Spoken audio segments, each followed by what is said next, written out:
Alrighty, hello everybody. It looks like Discord Reactive Images has decided not to work. No. It's fine. We're missing Windham and Yume. They don't matter. Wow. It's fine. But the tree boy. They should appear in just a second. Yes. We just give Hey, them the reactive images knows who's important. exactly. They know how to prioritize. Wow. We at least know that it's a feminist. I was So we going get to that. say, the Discord Reactive Images really said, go women. Yeah. I Anybody? agree now. Hello everybody. Welcome back to VTuber Tabletop. Where do I usually go from there? I'm so out of practice. Is it the plugging? For a group of Yes, VTubers the who plugging, sit around and play the- D&D. Say, Wait, did plug I? plug in We the pretend to know what we're doing. Everything's Okay, fine. there he is. Everyone's look behind back. the curtain. We're all back now. We're all back. We're here. Yeah. I am your humble dungeon wizard, Merlin the Magister. And let's just get straight to plugging ourselves. Pastel, throwing you onto the bus. Go. I'm PastelTheSnake on Twitch and Twitter, and I didn't have enough time to do the hashtag stuff, so that's fun. Anyway, I play games a lot. I'm a variety streamer, and I'm coming to the end of my grad school stuff, so things are getting busy. Ooh. But just the semester, not like the end, which would be nice. But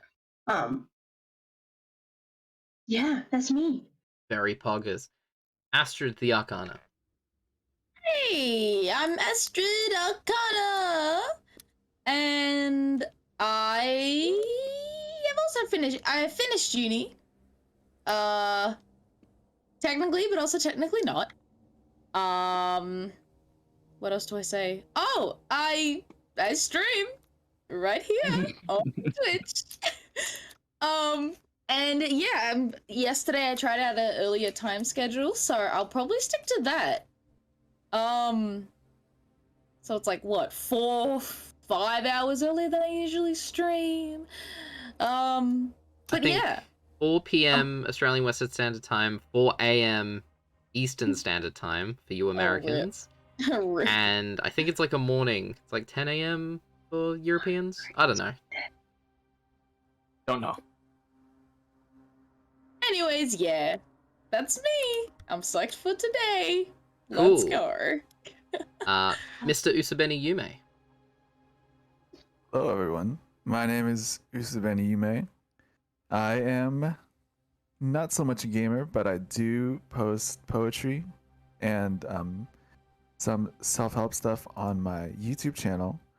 And what I have finished and I'm about to announce right now is the Patreon, which I've started. Hey, Woo! Yes. everybody go So sim. you guys can find my YouTube channel under the same name, Usubeni Yume, and you can find my Patreon under Patreon/Yume Create, where you can influence what poetry I write and other things. Feel free to drop a link, Yume, Drop that link. for our friends in the Twitch chat. Let's go. Got it. I'm faster. Hey, Oh man, he's that so was fast. I don't know how Windy does it. fast. I Join swear he in has the a other third poets. arm. He has a third arm, which he spams emotes and gets Twitter links up. I mean, You know he has a that's third arm. Yeah. Oh, fuck. Hey. And finally, Mr. WyndhamVossler. Yeah, I'm WyndhamVossler. I'm a variety streamer, but I primarily do games and occasionally I do a cooking stream. I like. How were your cooking, donuts, that's by the way? Oh, they're really good. I Did they totally last? burned myself. Oh, I ate them like the day after. All 11 of them. Recently I've been making my way through Kingdom Hearts Making my on way. my gaming streams. And I'm also currently working on a brand new model for myself. Ooh, That's very cool. very cool. Woo! There are teasers just about everywhere. But Amazing. I generally don't have a good theme. I just like to have fun and be dumb. Cool. And of course, I'm Merlin the Magister. I run this ship. You can find me here. Although Mini Makers and Magic Mondays have been a bit sparse at the moment, just because of we've been busy, guys. We've got our Generation 2 of VTuber D&D coming soon. We have the audition games tomorrow, Sunday. Windham, could you drop the times into the chat? I think you'll find them. They're in the collab channel.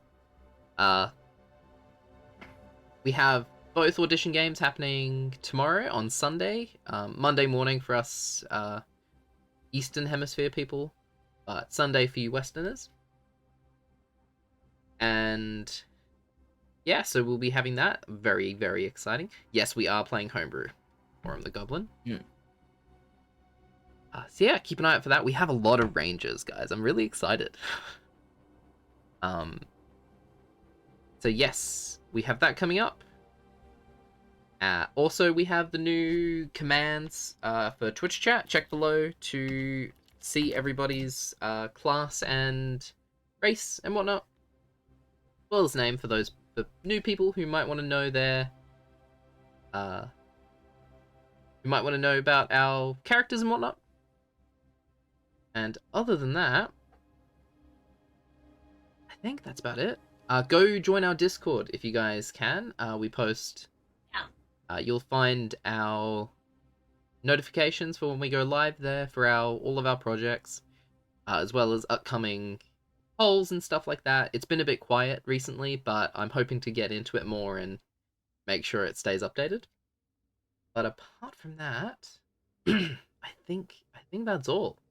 I guess we better get into tonight's episode of I'm Totally Not Matthew Mercer. Heralds. I almost said Iruvian Nights. That show is dead. Long live Heralds. Jesus, long live Heralds. Friendship ended with Iruvian Nights. Yeah, exactly. My new best friend, Harold. God, I just love Harold. He's such a great guy. Oh my god, who's Harold? And hello to our new viewers, Aram and Cited Castonic. Castonic. Castonic. Sorry. Hey, hey. So, recapping last episode, Repercussions of Resurrection, episode 17. In the moment of their kiss, Emmyth and Lucy are summoned by the power of Sundaresh to where they can forge new contracts with the Wish Dragon. Emmyth is tasked to retrieve a fragment of Dante's patron, while Lucy is ordered to assassinate an old mage, Intan Lohon. After their consciousness is transported back to real time, the group gathers together and recollects themselves. The group is awarded a large sum of gold and a coupon to Bjorn's store for their services. Lucy donates 900 platinum towards the funding of a home for war orphans called the Moonflower, and repays the group back for his jail release with the rest of the platinum. Emmyth tries to find possible leads about her father by asking Prince Gustav about King Anders. She doesn't learn much from the young naive prince, but does receive a stamp that allows her to have an audience with the king. Deciding to take a much-needed rest day, the group heads towards a hot spring located directly in front of the president's office. In the hot spring changing room, Lucy and Matif have a brief but awkward conversation about their relationship. Emmyth sees herself for the first time in the mirror and ruminates over her appearance. In the healing waters of the springs, they heal some of the physical and mental damage of the last battle. After their short rest, the group splits up, with Emmyth and Lucy getting tattoos and prosthetic arms, while Dante and Matif shop at Bjorn's store. As they end their day, Matif has a dream, finding himself back on the ethereal plane, not a material plane, that'd be a weird dream, where Merlin infuses her power into the long-held Wand of the War Mage, transforming it into the Spirit Wand. So, you guys can all your long rest if you haven't already. Woo! Whoa. You guys awaken in the early hours of the morning. You can hear that there's a soft pitter-patter of rain outside, along with a low mist. and you can hear the people downstairs in the bottom floor of the inn, which is the Dragonfire Pizzeria and Inn. And you can hear get her name, the owner of the inn. I named so many characters. Her name is Iman. Iman, that's the one. Where you can hear Iman shouting at her employees, and you can hear them grumbling back. It seems, sort of busy. Seems like a regular sort of day here. So, as you guys arise from your sleep, what would you guys like to do?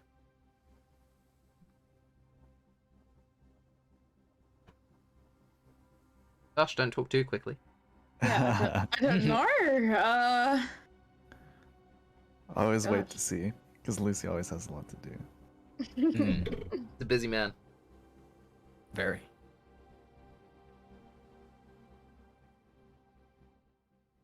Well, so Lucy wakes up. He's getting ready for his appointment with Professor Freya Lothar. Ah, yes, I forgot about that. Yes, you do. Okay. What time is it, and what time does the college open? The college knows. opens to the public, anyways. It opens at about 10. And what would the current time be? It's like 7. So Lucy's gonna go down and probably get some breakfast pizza, Mm-hmm. The best kind. preparing for his appointment with Professor Freya, taking with him a few notes that he's written down Cool. and is curious about. Sweet. Also, quick question before we continue. Where did you guys put the the sacred instruments? The Well, extremely I thought you guys had them. Yeah, that's a great question. We have the sacred instruments? because you believe guys got given a crate and you guys went back to your went to the inn, put them down, I think, and then just went about your day. Well, I don't think we should leave them somewhere. I think we should have them on us. We have a bag of holding. You do have a bag. Yeah. Oh, let's But shove them doesn't- in there, right? Did we take it from Aoife? Do we have a bag Yeah, of I've holding? had it for Yeah, ages. Dante's had it for ages. Yeah. Okay. So do we agree that Dante's been holding them? Or do we have to go and find them now? Okay.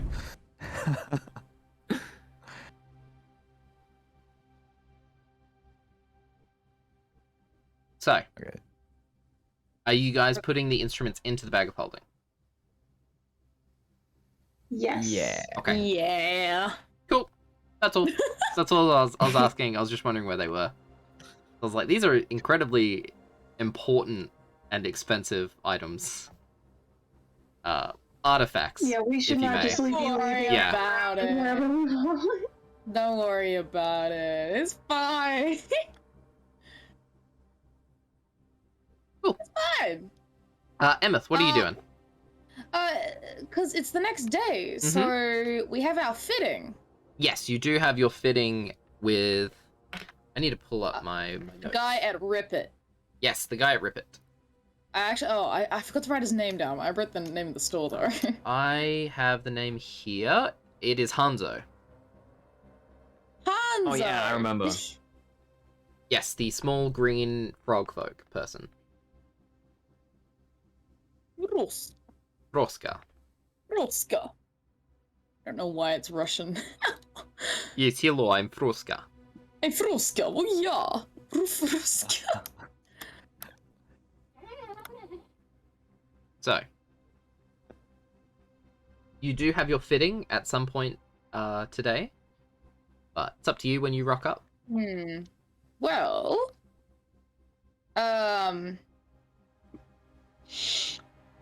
So I do have that. You said it was a seal? A what? Sorry? The seal or whatever it is that I can get in contact with Anders. Yes. So it is a Oh, sorry. Yeah, official seal. It's a plain paper.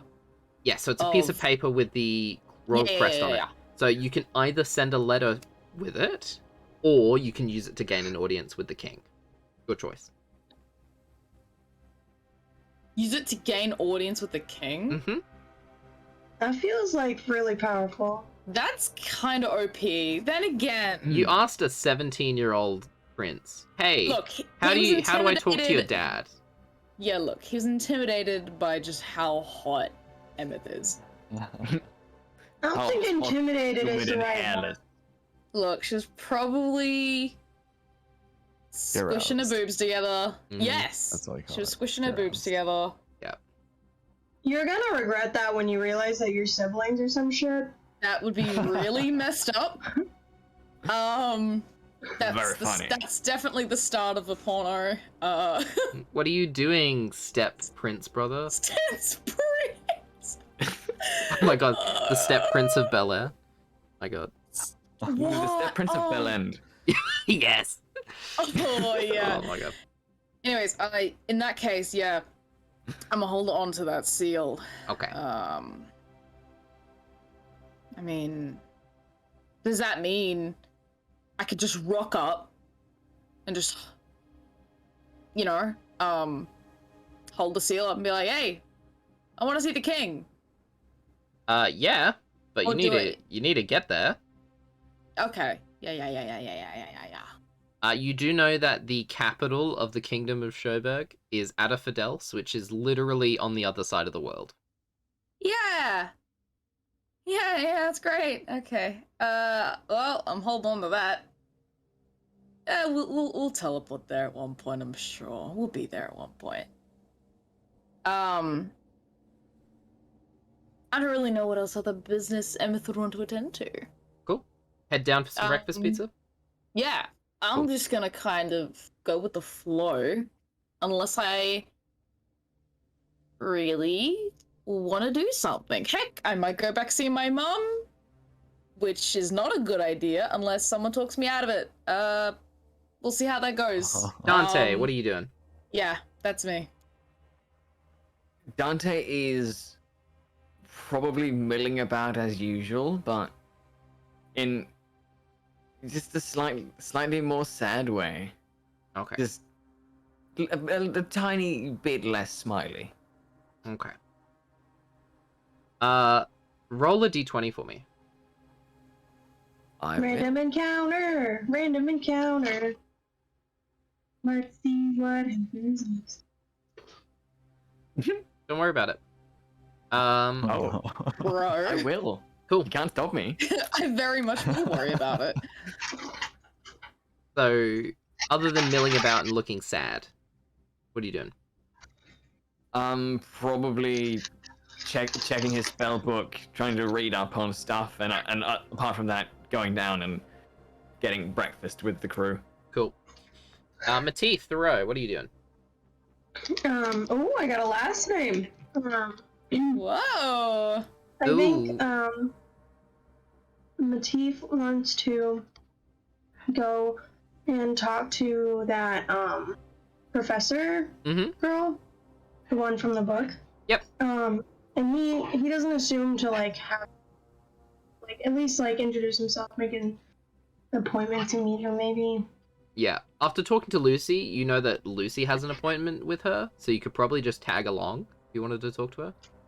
Oh, it's the same person. Yes, Professor Freya. Oh. Yeah, that makes sense. Yeah, I'll do that. Cool. Yeah, so you headed to see Professor Freya too? Yeah, I read one of her research books. Very interesting. I just, need to find out a little bit more about it. What are you trying to find out, by the way?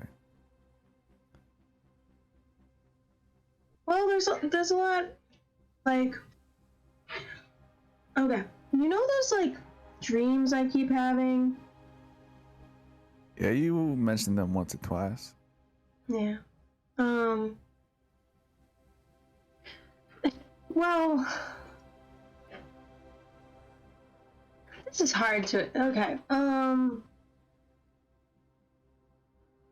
And then he like gets up the confidence. I forgot this is a confident character. I'm such an anxious person. And he's like, well, there's I've been given what some would call maybe a fate, destiny, and I don't know if that's where I want to go. And the person I've been talking to is not helpful with answers. It's just running around in circles with riddles, and I don't know why people can't just talk to you straight. It doesn't make any sense, but... And then he kind of like waves it off, and he's like, regardless, I have some questions about what she studies. Yeah, I can get that. Being assigned to a certain fate and not want to do it, I think I can relate.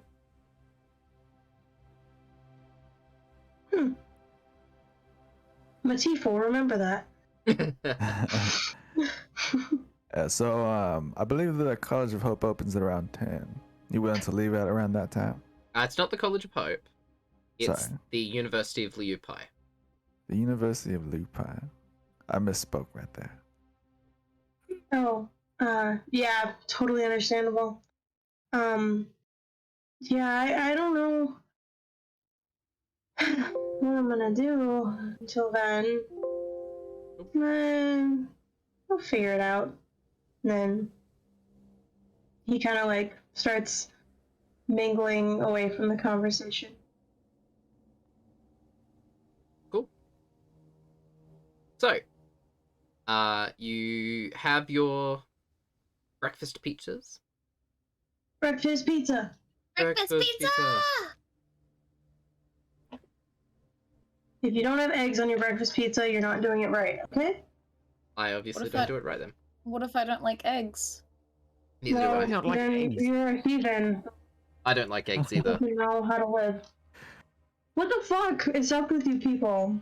Sorry. Eggs are good. You guys finish up your breakfast pizzas at around 8. And you guys still have a few hours before the University of Lieu'Paix opens. So up to you guys, what you guys would like to do. Would I have noticed Dante is more sad nature? Make an insight check. Dante's always mopey. 11. Is Dante always mopey? I always thought he was like a little bit anxious.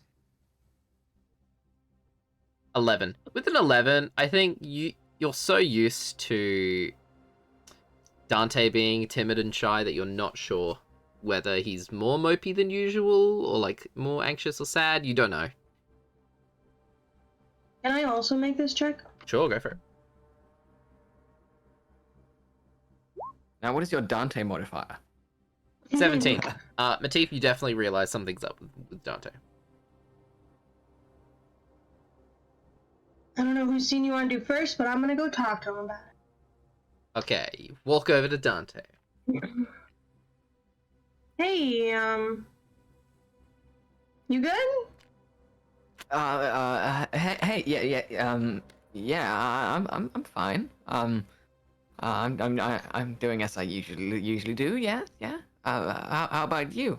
How you doing today? Good, but you don't look like you're fine. Well, I mean, yeah. I mean, we did just come through all this hassle with the recent fight. It's just, you know, that was very scary. Are you sure? Is that... Should I make another insight check to see if he's lying? Sure. 18. Dante, is it more than just the recent fight that's got Dante on edge? Read that how you will. Eh. Hmm.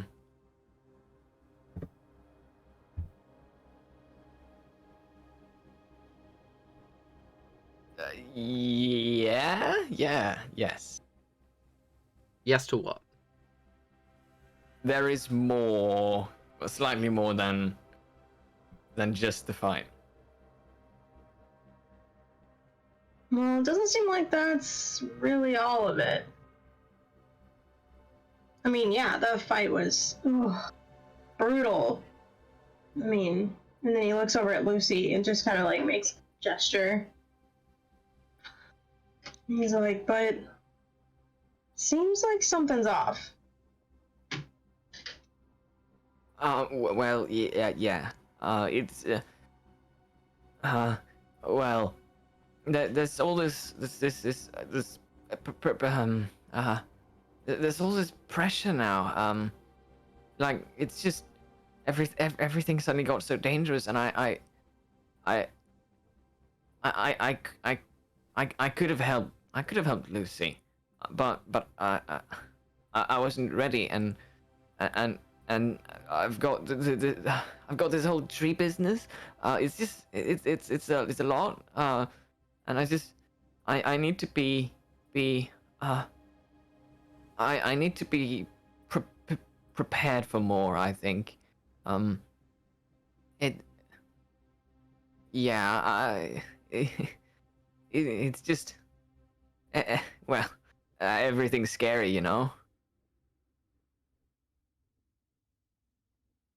Yeah, I mean, I totally get that.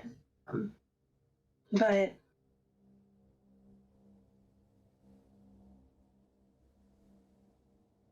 I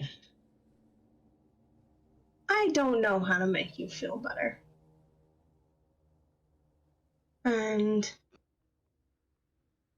it sounds like there's a lot that I don't even know if I could start to understand how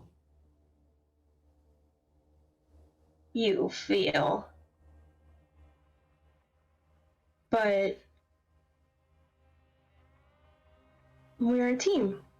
And as much as you think that you have, I don't know, failed us, or Lucy, or whatever you want to call it, I think you have honestly saved us as many times over. And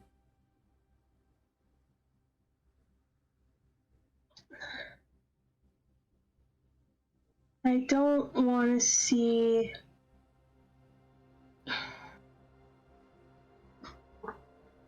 you.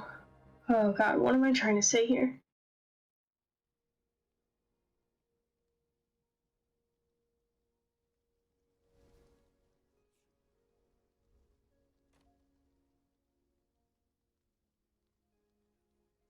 I don't want to see you fall to this feeling when I know that that's not you.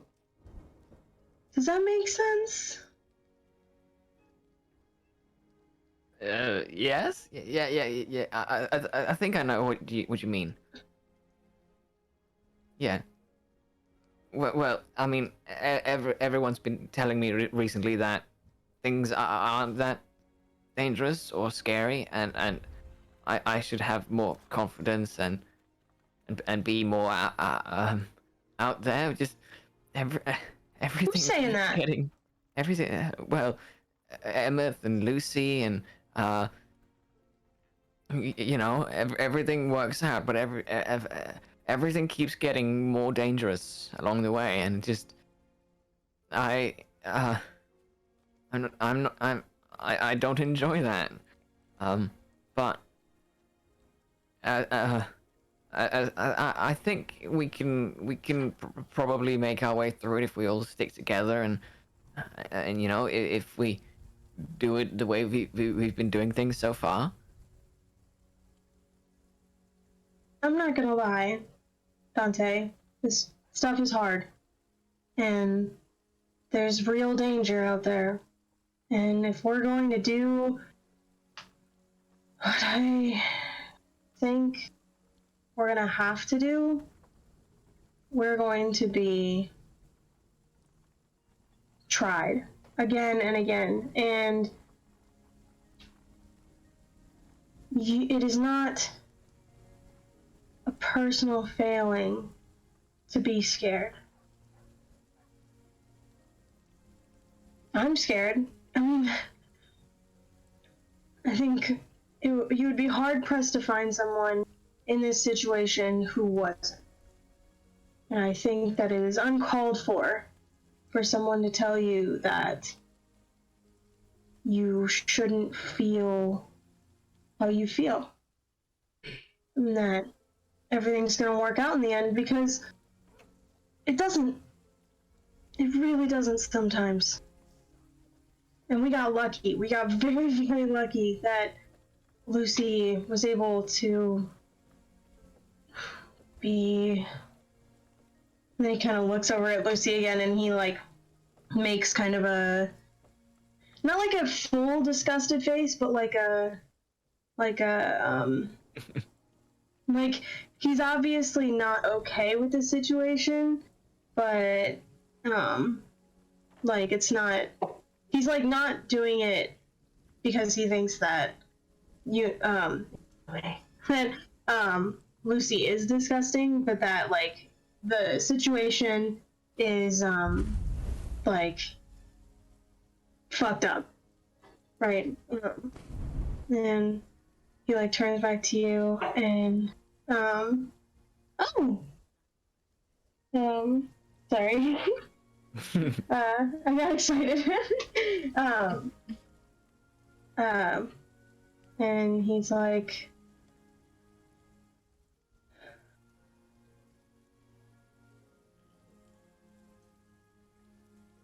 I want you to know that we work together now. There is some kind of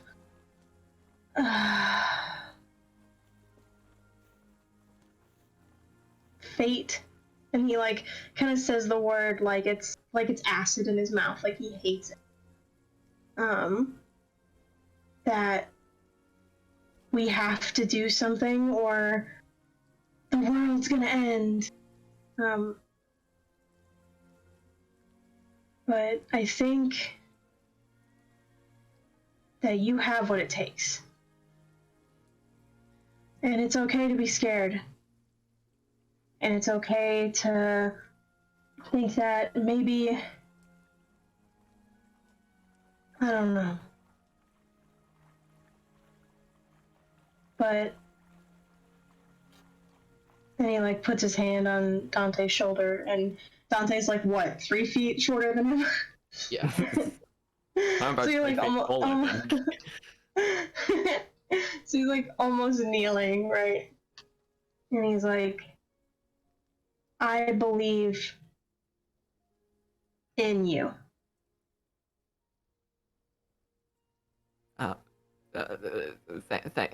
Thank you. It does mean a lot. I just have to get used to this. I think. Yeah. Just sort of looks around, trying to avoid like coming too close to eye contact. Just looking around. Matif, noticing that you're like uncomfortable, like it goes back to just standing. And he nods his head and just kind of stays quiet for a moment. Yeah, thank you very much, Matif. I think I do feel a bit better now. Yeah, I just need to figure out what to do right now. What are you gonna do? like today. Well, Not like in the distant future where we're being, slaughtering monsters. well, today honestly, I don't really have any plans. I was just gonna, I don't know, maybe to tag along with someone or just, study my book as usual.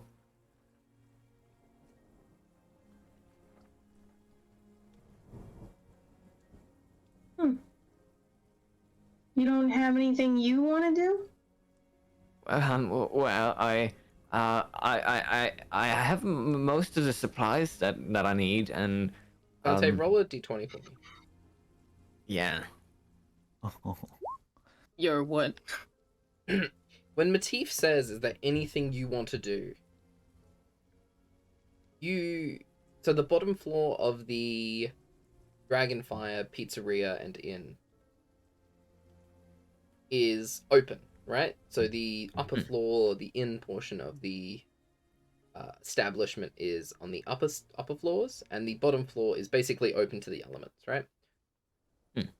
As he says this, is there anything you want to do? You look out over the city, and you look beyond the southern border of the city, and you see a huge forest. Oh. And you feel, after seeing it, you feel slightly pulled towards it.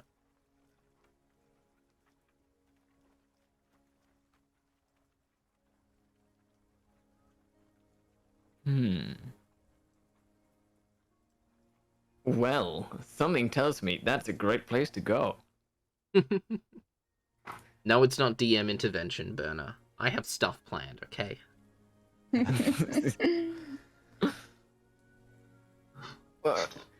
Well, I usually don't need much, and I don't have much to do, but I think I actually want to go look at the forest nearby. I think that seems, I don't know, it seems right. Is that because of your tree thing, or? I wish I could answer, but I think yes.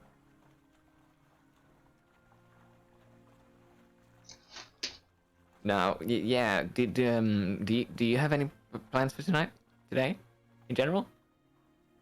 Well, me and Lucy apparently have an appointment with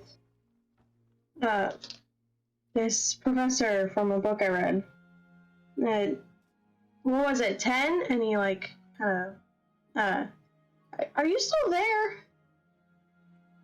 You talking to me, Matif? Yeah. Yeah, I'm still here. Oh. So I didn't want to interrupt your conversation with Dante there. Oh, you're good. 10 o'clock? Yeah. University opens at 10, so I figure why not go there before it gets busy? Yeah, I mean, that probably the best. Yeah. And whenever he's free, Lucy will head to the bathroom to do some business in there that he doesn't want other people to see. I don't know what that sounds like. Oh my god. Jesus, what? For some reason, I just imagined he was just snorting coke, like off a fucking... There are 3 big things that are possible, but one of them is definitely writing toilet poetry. 100%. The shit slides out, yes. It makes the splashy sound, ooh.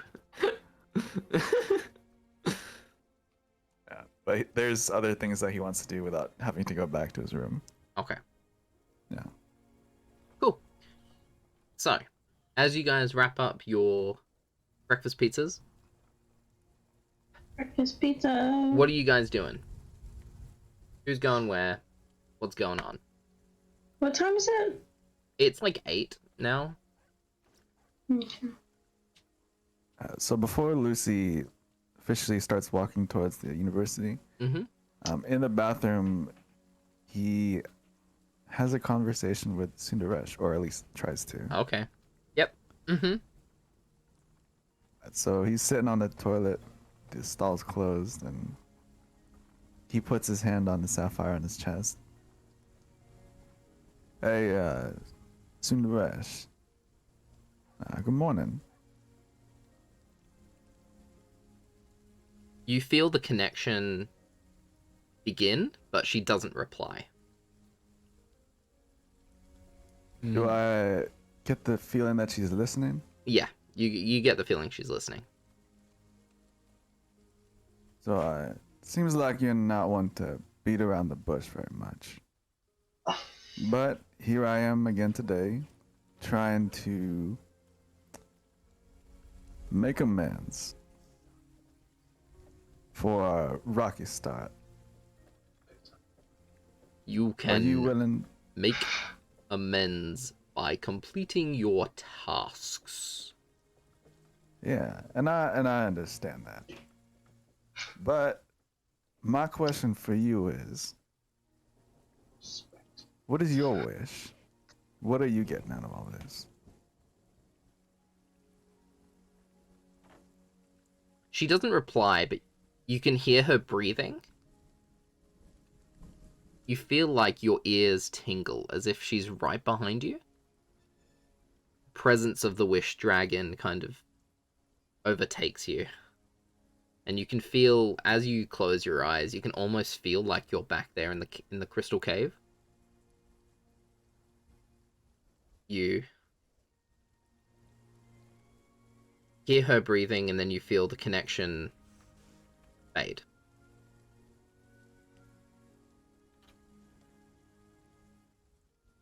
Forgive my mortal mind, but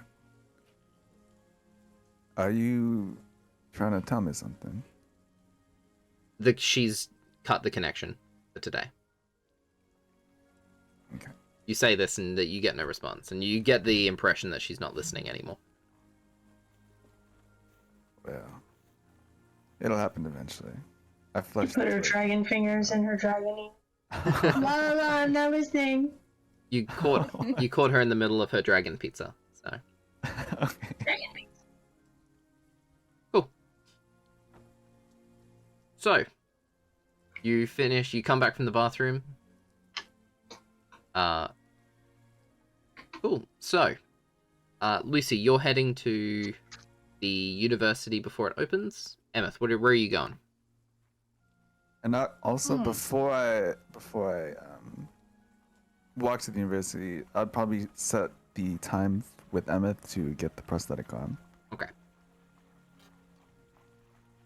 So I'm not exactly sure Yes. what time that guy would be done, but how about head back to Hanzo around, I don't know, say 5? Sounds fair to me. Yeah, sounds perfect. Yeah, I just gotta take care of some business at the university, and I'll meet you there. Cool. Ooh, sounds good. All right. Well, I'll see you later. All right. See ya. Okay. Matif, are you going with Lucy to go to the university a bit earlier? Yeah. Okay. Dante, where are you going? How far away is the forest? It's quite a ways away. It'll probably take you probably like 2 hours to get there. Probably less if you use a specific magic item, but walking it would take you a couple hours. Well, they do say to never split the party, so I'm gonna walk there. Okay. Dante's going to the forest, and Emmyth, what are you going? What are you doing? No one's stopping you from seeing your mother.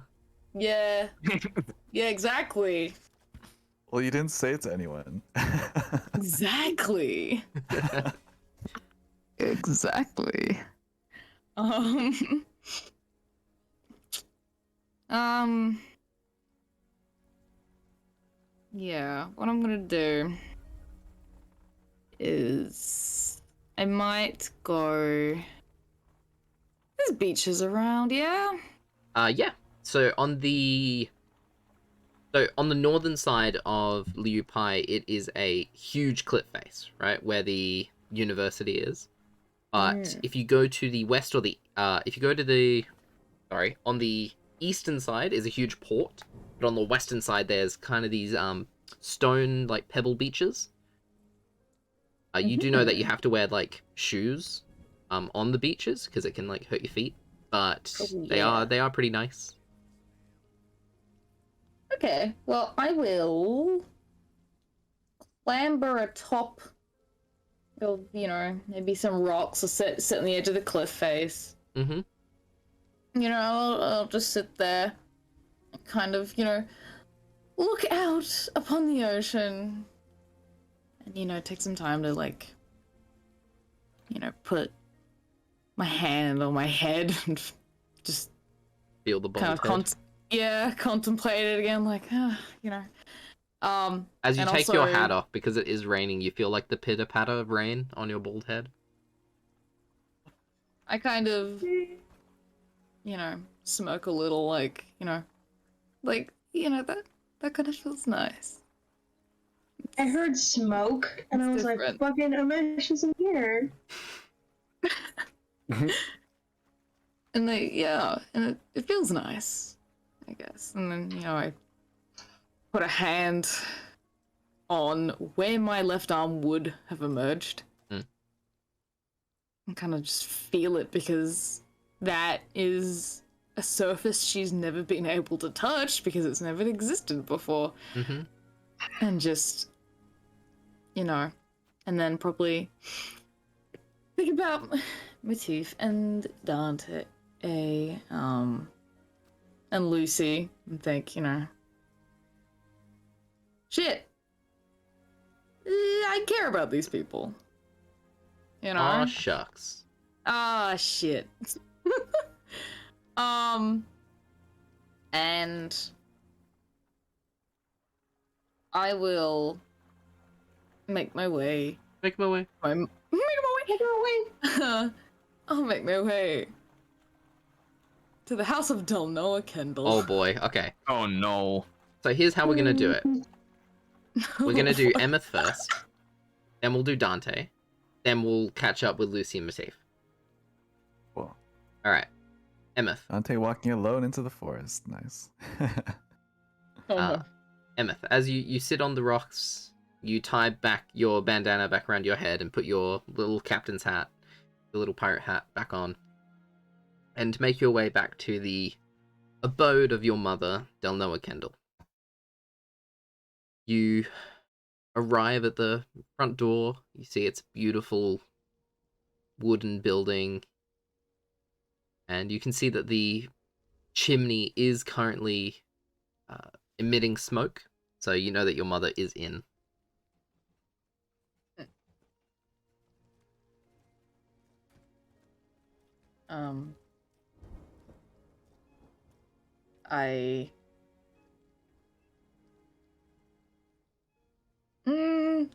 I'll knock.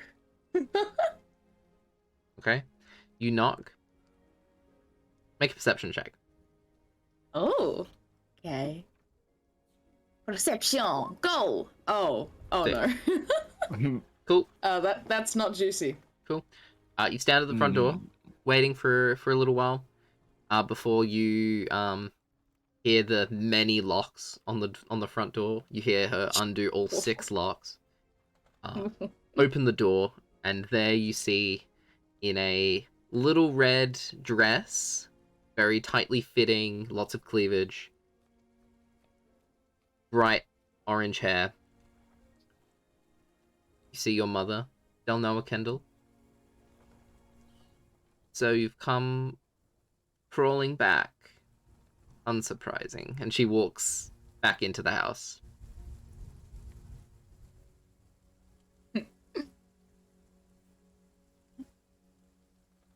You follow her inside? Walk inside, yeah. I'll take my hat off and my bandana and put it like on the stand. Oh, what the hat rack? Hmm. You know, I'm assuming there's one. Yeah, there's definitely your mum's a pirate. There's a hat rack. You can see that she has several different tricorns, all with like different colored feathers coming out of the top. Some are smaller, like the ones you wear. Some are really, really big. I need one with a freaking feather. Let's go. I'll also take off my cloak and like hang it up as well. As you take off your cloak and take yeah. off your hat, your mother turns around and she kind of cocks her head a little bit. Darling, what happened? And she walks over to you, and she kind of like begins to like caress your bald head, like, you know, like a mother would, like just kind of caressing it, you know, feeling your arm. And as she's doing I'm gonna slap her hand away. Okay. Or did you want to say something? I'm sorry. Oh no, it's fine. Oh, okay. No, I'll kind of slap her hand away after a second. Don't act like you suddenly care. I need Really? you to make a wisdom saving throw, please. What the fuck? Oh. What is my mom capable of again? You don't know. Oh, I'm not really good at that. Yeah, it's a 13. That's a fail. Oh, what? Oh my. What is she? What? So as you slap her hand away and you say, "Don't act as if you care," right?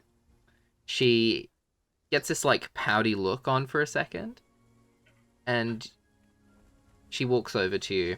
She says, "Oh, darling, you're all in the world. You're the only thing in the world that matters to me." And as she like caresses your head and like down the back of your neck, you feel this warm feeling come over you, and you feel like, this is my mum. I love her. Like, I have no bad feelings towards this woman. God. Oh. Oh. Oh no.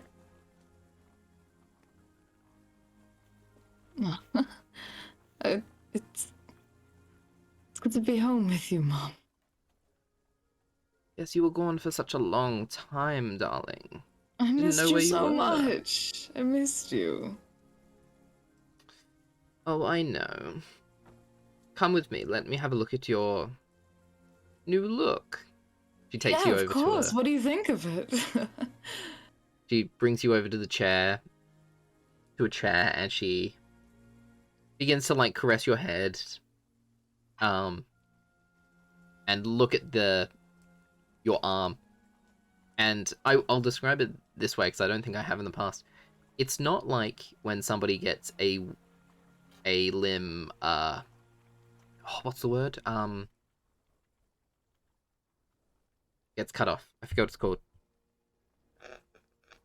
Yeah, what is Amputation? Amputation. Yeah, that's the one. It's not like amputation, right? It's not like the skin where your arm was has been like sewn back together. It's completely like healed as if it's just another part of skin, right? There's no indication. Like flat. It's just flat. There's no indication that That is anything. so weird. Yeah, there's no like stitching. There's nothing. There's no indication that there was ever an arm there to begin with.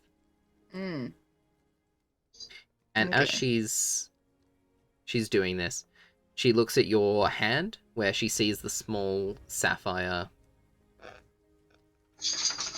embedded in your palm. She says, "Oh my, this isn't good, is it? What do you mean? Who have you gotten yourself involved with?" Oh, it's nothing. Just, you know, just a wish dragon. It's nothing though. Don't worry about it. Yeah. Crazy shit. You hear your mother like breathe very deeply. Make a perception check. Okay. Oh god, that's a 4. Gosh, your mom's just the kindest woman ever, isn't she? She's just the she nicest, is, kindest. isn't Yeah, she's she? just the best. You love her. This is fucking everything up. Why? Oh god. Okay. Yep. Let's just keep writing this. Oh, darling. And she begins to like stroke you again, like stroke the back of your head again. Well, I have some business to attend to, but how about you come back later tonight? Oh, well, I have an appointment at 5. To get to a new arm fitted, with Lucy and whatnot, and he's also missing one now, well, kind I of. believe one he and a was missing half, one to but begin with, but I'll take your word for it. he was missing half, but now he also doesn't have a left arm, so we're kind of matching in that respect. Funny, isn't it? Aha, Yeah. very funny. Yeah. Anyways, darling, it's so nice to have you back, but I do have some business to attend to. So how about you come back after your appointment? Yeah, of course. Sounds good to me. And she, helps you up and, fetches your hat from the hat rack, putting it back on. All right, dear, well, get along, okay? Yeah, will do. You head back out into the rain. And you just How- love your mum so much. Oh, how long does this last? Where do you go after that? I was gonna say, like, let me know when it wears off, because Where do you go affect how I after feel that? about it. That meeting with you? That is a good question. I.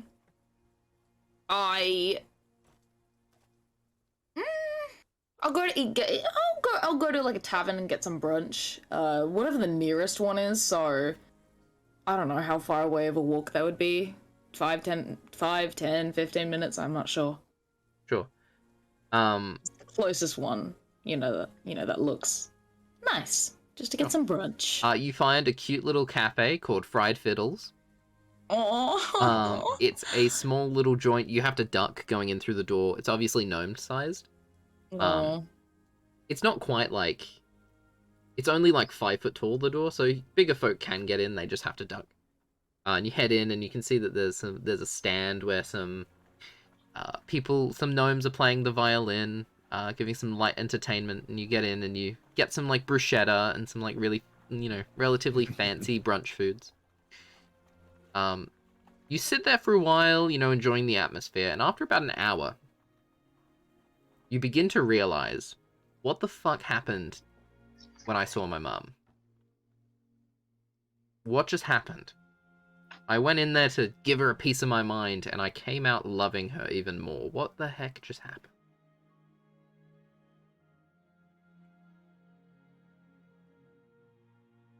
Dante. Oh god. So sudden. You begin walking to the forest at the southern edge of the city. You walk for like an hour and 45 minutes through the city, through the many cobblestone roads, admiring all the different types of architecture. Making my way out of city limits and into the,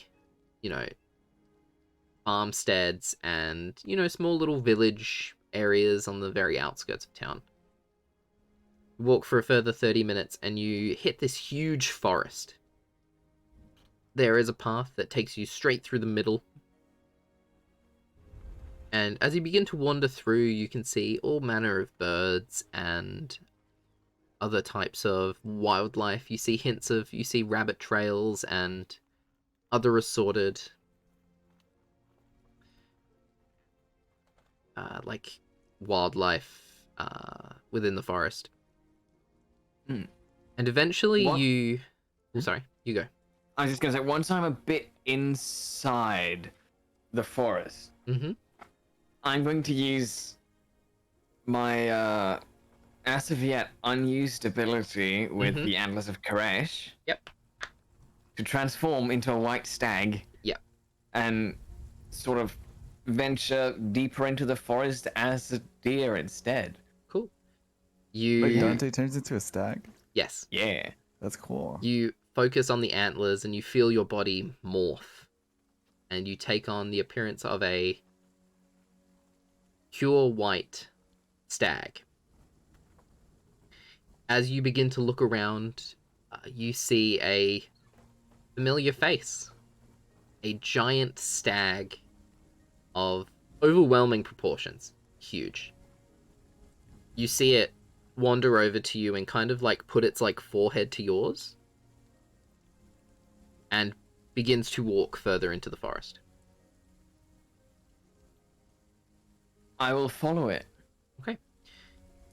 You begin to wander further into the forest, and it is just a wonderful. It is so nice to be back in nature, Dante. You can feel the rain sometimes drop on you from the forest, the canopy above. And as this elk leads you, it slowly becomes more and more overgrown. The trees become packed more tightly together until you hit a clearing. But it's still absolutely encompassed in shadow. And you see a huge redwood tree in the middle of this oak forest. Oh. You kind of remember back to your dreams, and it's not as big as the one you see in your dreams, nor is magnificent. It is beautiful, but it is not the tree from your dreams.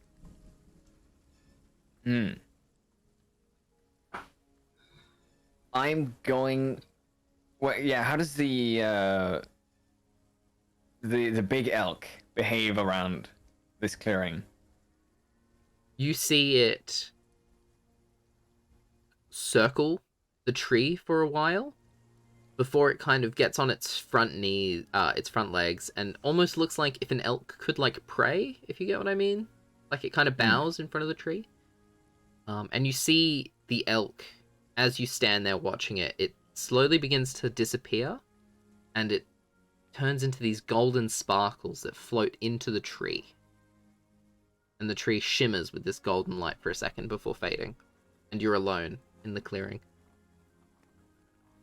I walk up to the tree so I can put like one foot like right on like a bit of root, and I'll put my antlers like so that the antlers are in contact with the bark, and sort of try and establish some kind of contact. You put your antlers up against the wood, but it doesn't really do anything. You can feel this soft heat emanating from the tree, though, at such a close distance. Can I use magic as an elk? What are you trying to do? Commune with nature. Sure. I'll allow commune with nature. Yes. Well, it's a part of the same magic item, so I'll allow you to use it in elk form. Yeah, I Since can't be an elk casting out this blast. That would be weird. No. But sure. So you begin to cast commune with nature.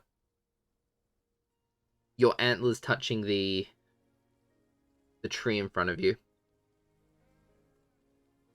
As you begin your communion, I need to pull up the details of the spell. Give me a second.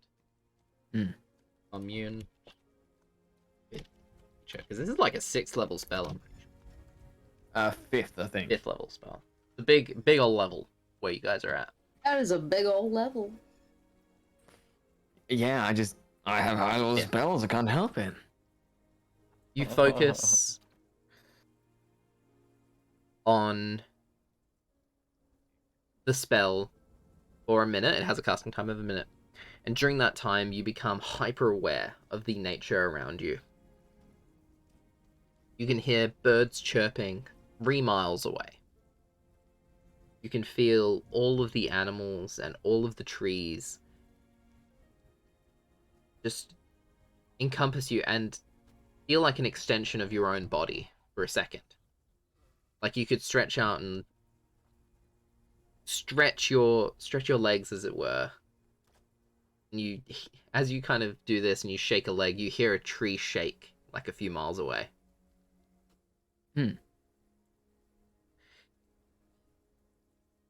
As a part of the spell, you gain knowledge of the land within 3 miles of you. It is a forest. There are no caves or any natural underground kind of things. You know that there is a river and a few streams that flow through this forest, as well as many types of, animals and whatnot. You feel an extremely powerful influence from 2 different planes of existence. Oh. One is the Feywild, just generally in the kind of makeup of the forest. Just kind of like a low-level influence from the Feywild. And an extremely powerful influence from in the tree right in front of you from Targon, which is the... How do I describe this? Which is the, celestial plane. Mm. And you can feel an extremely powerful influence. You also learn that this is a Suntree. A Suntree? Yeah, which is why you can feel the heat emanating from the tree. And it also gives off, now that you're communing with nature, it also gives us somewhat dim light in the area around you. Although it was hard to notice before because it is daytime. Cool. As you commune, you feel your... What's the word here? You feel your consciousness get drawn into the roots of the Suntree. And you feel it spread throughout all corners of not just this island, but the world, connecting with other Suntrees on other continents. Oh, yes. And you feel a strong connection to the far northwest, sorry. Hmm. To somewhere with extremely powerful Fey influence. Somewhere tied extremely deeply to the elemental chaos and to elemental powers in general. That's practical. But yeah, Dante makes the strongest possible mental note he can of all these locations, but specifically the northwestern one. Sure. Who can I just assume that he's gonna put 2 and 2 together with Matif saying they have a lot of redwoods Sure. there? Sure. Yeah, because that's Dante's idea right now, that it's somewhere among them. Sure. Hmm. You finish your communion. Also, I'm going to send you a private message. Oh. Ooh, whispers. This is campaign whispers. Astrid, plug something. Me? This episode isn't sponsored. Thank you. The Discord in the chat. Yeah, we got a Discord. Yeah, we should do more stuff on the Discord. But do come hang out and say hi. And also oh god, the responsibility. Yeah, Nightbot actually working. Imagine having Nightbot work. That's great. And hello Koyo. Hello everybody who's new. I'll take that opportunity now whilst we're here. Whilst Hello, Merlin is all the new whispering. viewers. Yes, hello. And Telling welcome. secrets in this campaign. How dare you? Yeah, god. Message is sent, WyndhamVossler. Oh. No.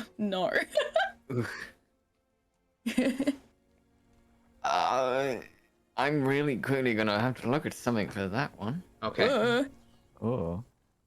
I will not continue until Wyndham gives me an answer to my question. Okay. We not have Actually, work. let's get started with Lucy and Matif while we wait for. Let's give Windham some time to look at the message I just sent him. So, Yeah. Hop on over to the boys. hopping over to the boys. Boys. So I assume we're walking there, right, Yes. Matif? We cut back a couple of hours to you guys leaving the pizzeria and heading towards the University of Lieu'Paix. Cool. Hey, Matif. He like looks like he was lost in thought. Am I was interrupting gravity. something? No, it's fine. What do you need? No, I don't know. I was just gonna ask you a question, but it seems like you might have something on your mind. Oh, I'm just going through in my head what I want to know.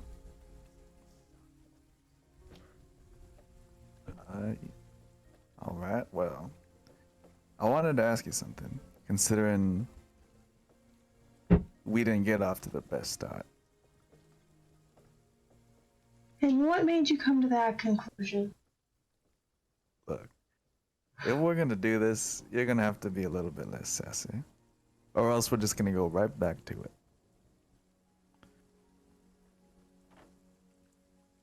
Okay. I can be serious for a moment.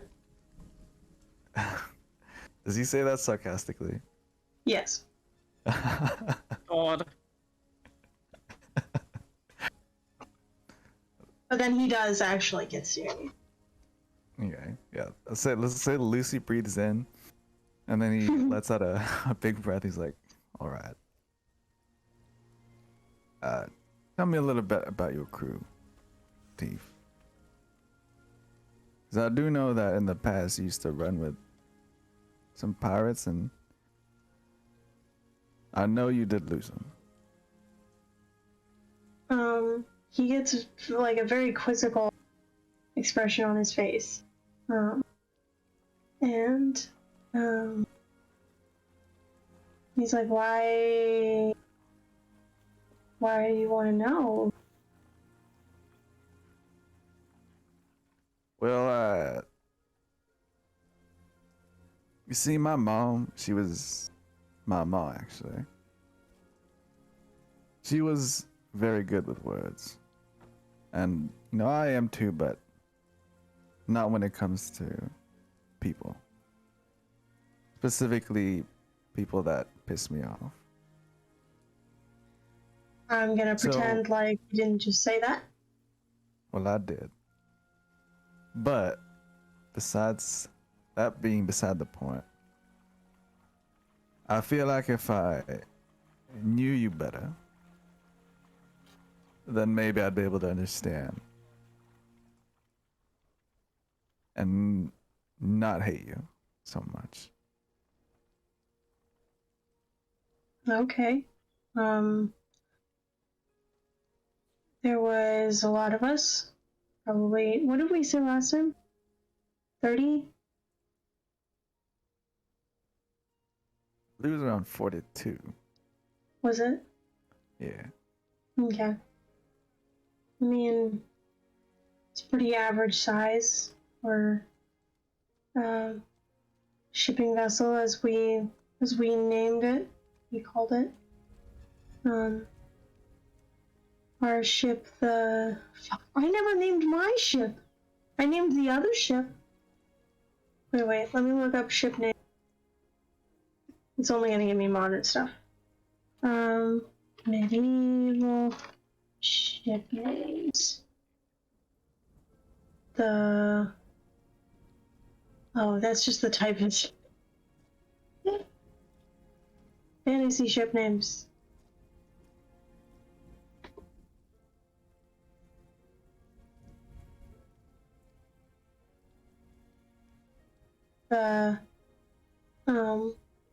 She was called Esther.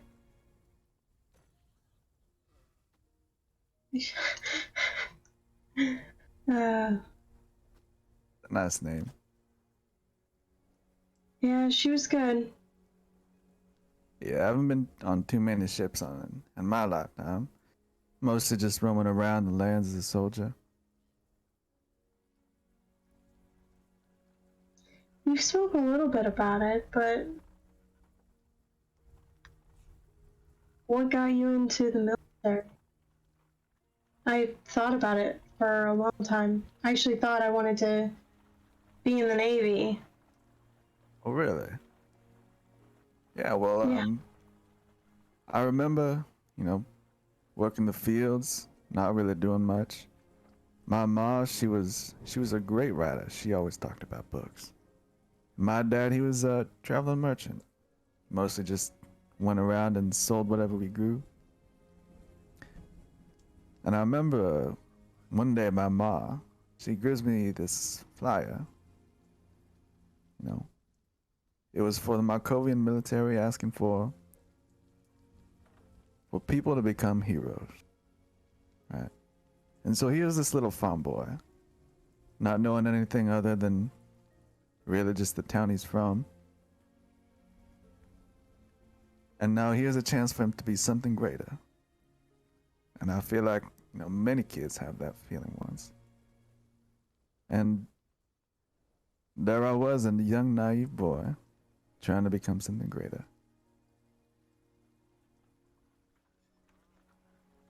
So, you never had a sense of duty or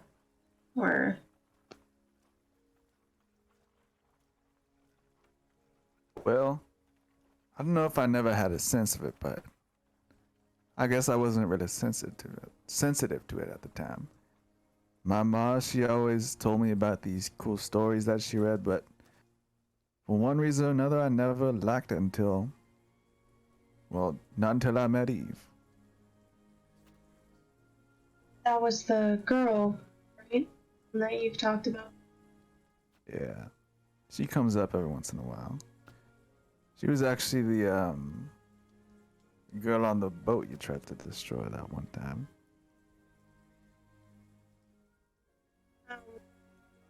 Matif takes like a pause and he kind of sighs. He looks like he's about to say something, and he says,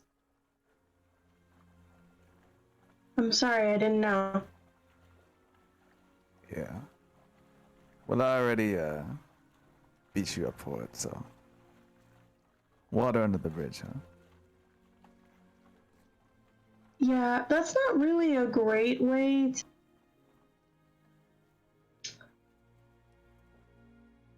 to have an argument with somebody, by the way. Just so you know.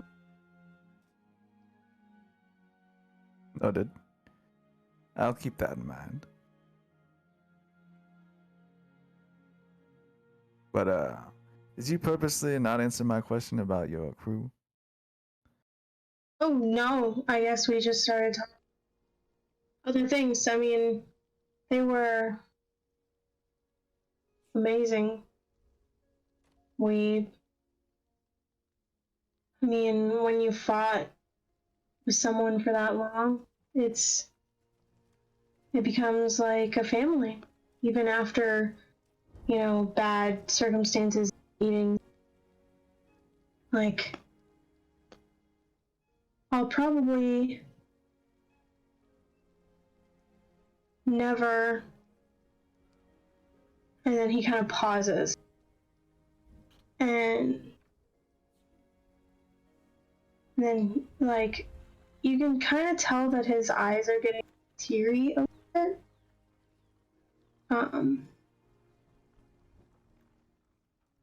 And then he kind of stumbles over his words. Understand? Yeah. You doing all right, Matif? Well, I mean, no, I'm thinking about everyone. And, Merlin, Mm-hmm. I know that we talked, it happened in a scene earlier, like, I I touched all the spirits of my old kids, and their like light got sucked into me. Mm-hmm. Does that influence like anything about this conversation? Make a perception check.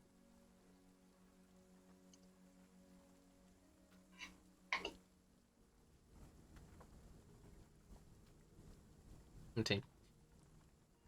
As you're talking about this and your eyes are getting a little bit watery, and you begin to get a little bit teary, goddamn wands, man. You feel the wand that you've held for so long kind of become a little bit warm. You pull it out, and you can see that the once wooden wand has now turned this kind of like translucenty kind of color, and you can see that there's some sort of liquid, or you're not sure whether it's a gas or a liquid, but it kind of moves strangely inside the wand, and you can feel it grow warmer as you say this, and you can see it kind of glow. Whatever liquid is inside begins to glow a little bit. Okay, that's not normal.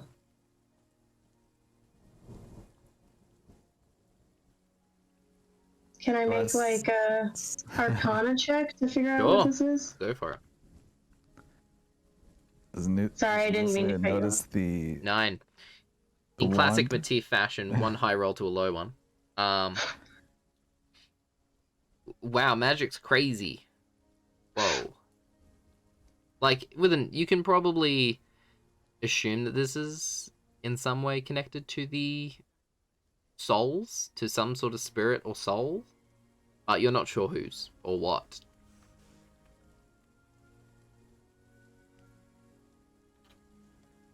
But it's Can Lucy comforting. see it? Lucy, you see Matif pull out this wooden wand and look at it weirdly.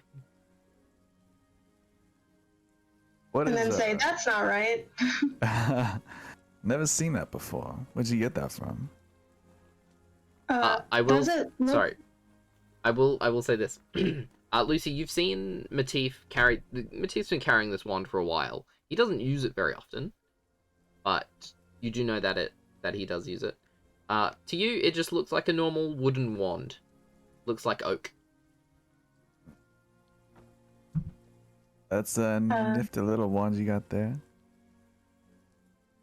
Yeah.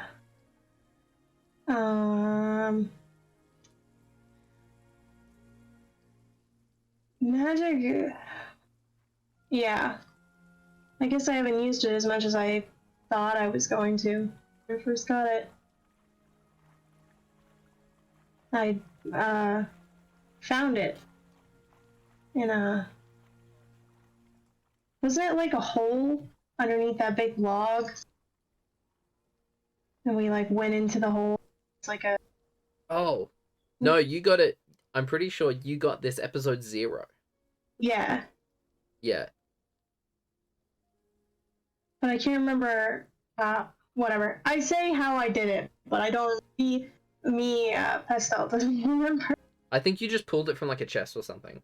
I can't remember. You got it at Salute. I can't remember how. That's been like, that was like 5 months ago. I can't remember.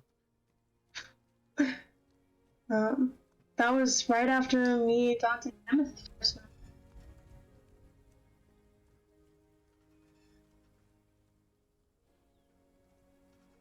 We had a couple of other people with us.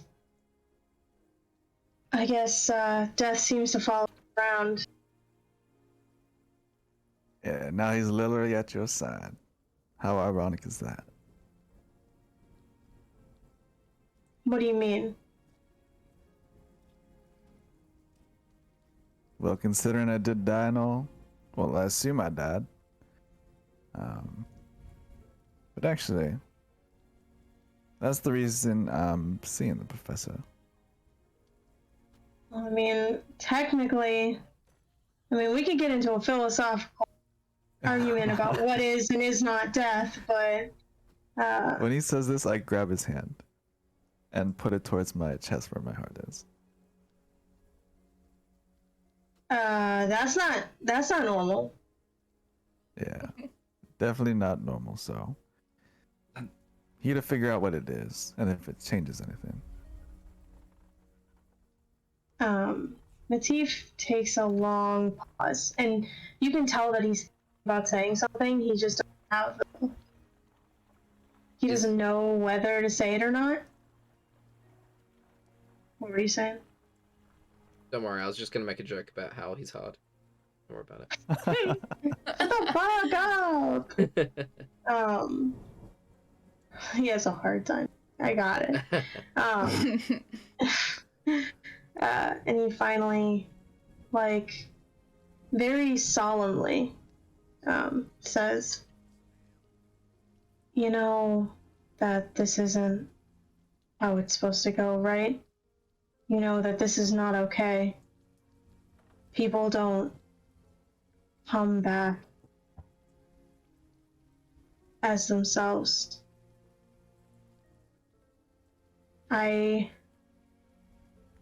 When we met Sundaresh, I was offered to bring back my entire crew. That's over 40 people that could have had long lives. Well, as long as pirate lives can be, I guess. But I couldn't do it because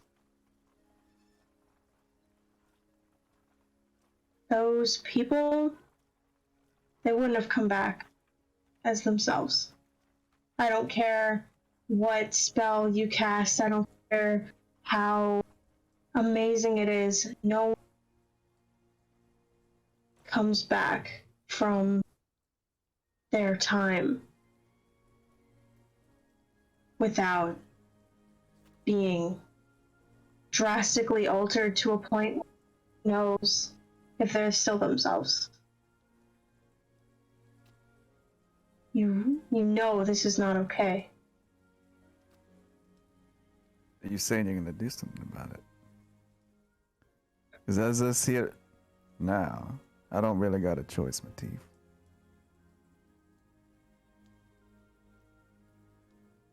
I mean, you had one. I always have one. And my choice right now is to keep on living. And do what I was trying to do all this time. Yeah, Matif takes a long sigh. And he puts his hands up in the air. It's not my choice whether you live or die. But I'm just saying that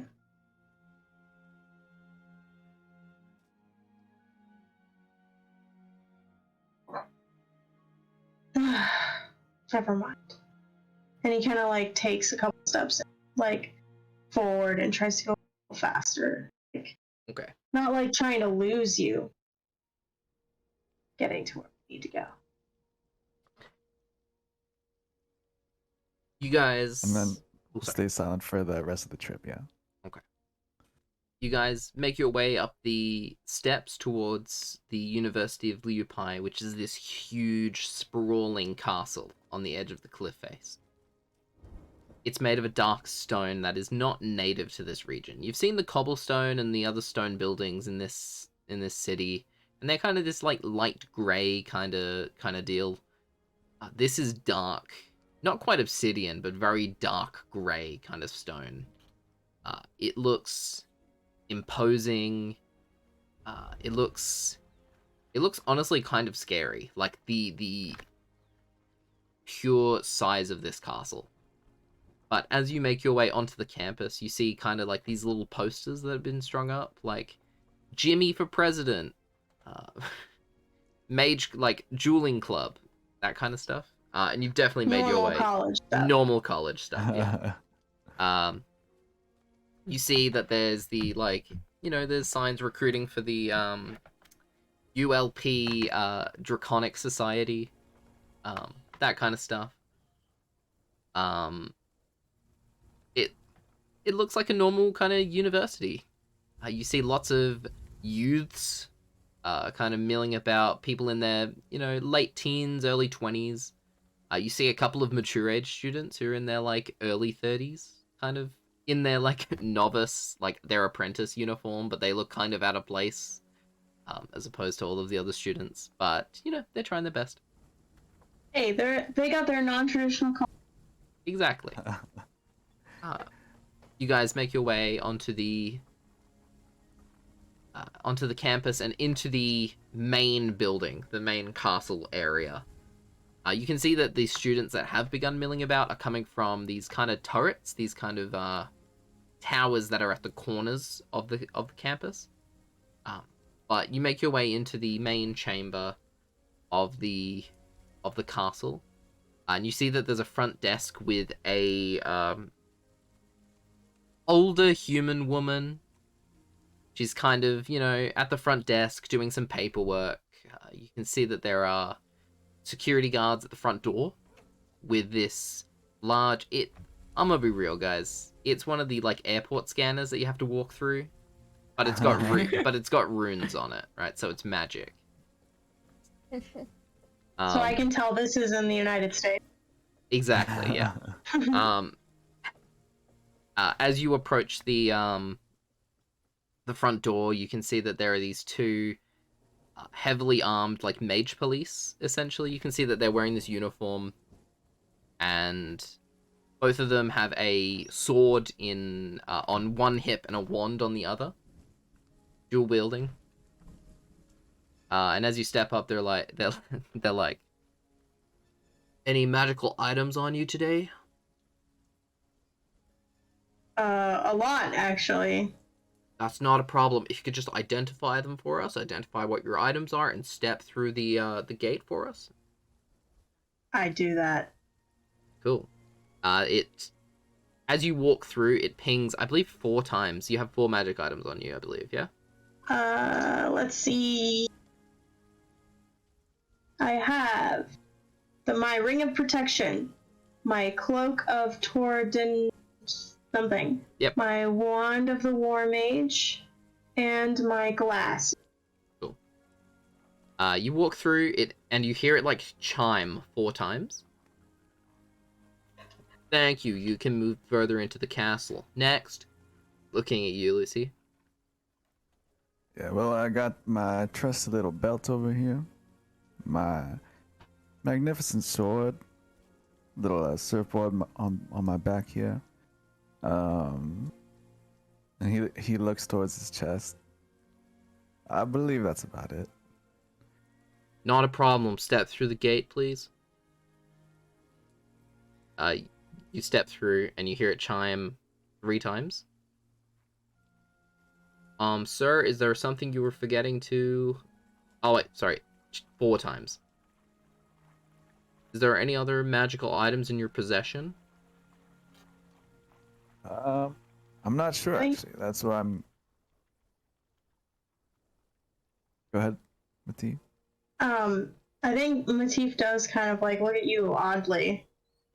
Like, come on, bro. Like, we made it all the way here. Just the thing. It's not that hard.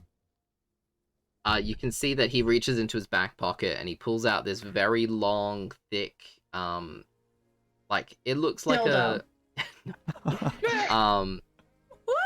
it looks like a long piece of, like, it looks like the wavy things that they use at the airport. I don't know what they're called. The scanner. The scanner thing. And he begins to, like, magical wave... wand. A magic, yeah. And he begins to, like, wave it over your, like, down your arms and down your legs and over your chest. And as it goes over your chest, it kind of beep. Yeah, well, I guess that answers your question, doesn't it? All right, sir. Thank you for your cooperation. Please make sure to identify all magical items and/or body accessories. He kind of tilts his head. The next time you come through, that would be muchly appreciated. Sure thing. Yeah, you What guys. was all that about? What do you got hiding under there? Under my chest? Is that what you're talking about? Oh yeah. Well, I don't know. You want to try and find out?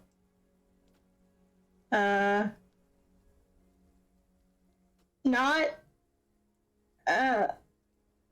You know what? Never mind. Fair enough. By the way, guess we should look at a map to see where Professor Freya is. That's probably a good idea. Actually, I go back to the guard. Hey, Professor Freya, where can we find her? If you have a meeting with one of the professors, please visit the administration, and they'll be able to direct you to where you need to go. All right. To administration, Matif. Sounds like a plan. All right, you walk over to the front desk, where you see this older human woman, graying hair. She looks a bit old. She's got very wrinkled face, but she's got a big old smile on her face. Well, howdy. How are y'all doing today? We are doing just fine. Well, ain't that swell? Yeah. Me and my friend here are looking to speak with Professor Freya. Oh my, you have a meeting with the... yesterday. Oh, I'm Yeah. sorry, I spoke over you. That's my bad. I'm getting a bit hard of hearing at my age. Yeah, that's no problem. You can Yeah, continue. so I was just saying. Oh, shit, I did it again. I'm sorry. Don't worry about it. Don't worry about it.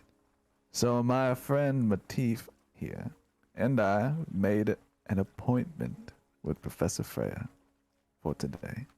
Not a problem. Let me just look through my ledger here. And she pulls out this huge book. Begins to flip through it. Ah, yes. I can see that Professor Freya was expecting guests. Now, I'll just get you to head over to that, elevator over there, and it'll be able to take you straight to her. Have you used a magical elevator before? I look back at Matif. No. Never even heard of a magic elevator. Well, you guys have fun. Head right up to the top.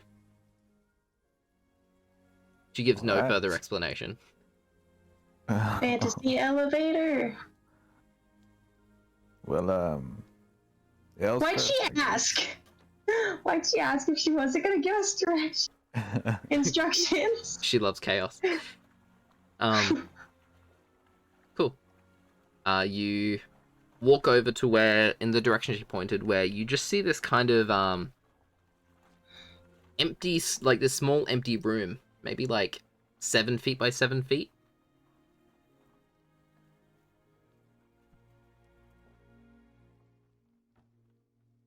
It's empty. Yep. You look up and you can see it's a tube that goes all the way up. It goes up further than you can see. Can I make like a perception check? Is there anything that's like I could, I don't know, push it? There's no Push buttons. it real good. There's no buttons or anything. It's just a open tube. Make a perception check.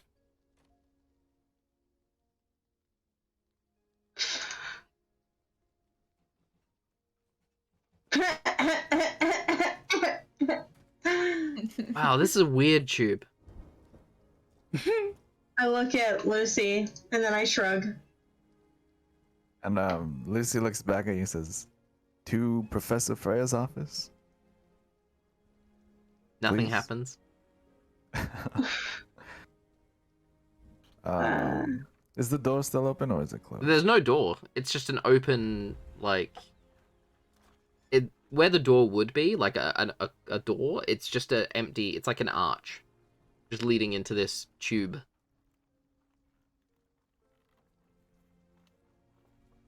I call over to the lady at the desk. Hey, sorry I didn't get your name, but can you turn this on for us? What? I can't hear you from all the way over there. Walk back. I You will stay walk in the back up elevator. to her. I'm sorry, dear. How can I help you?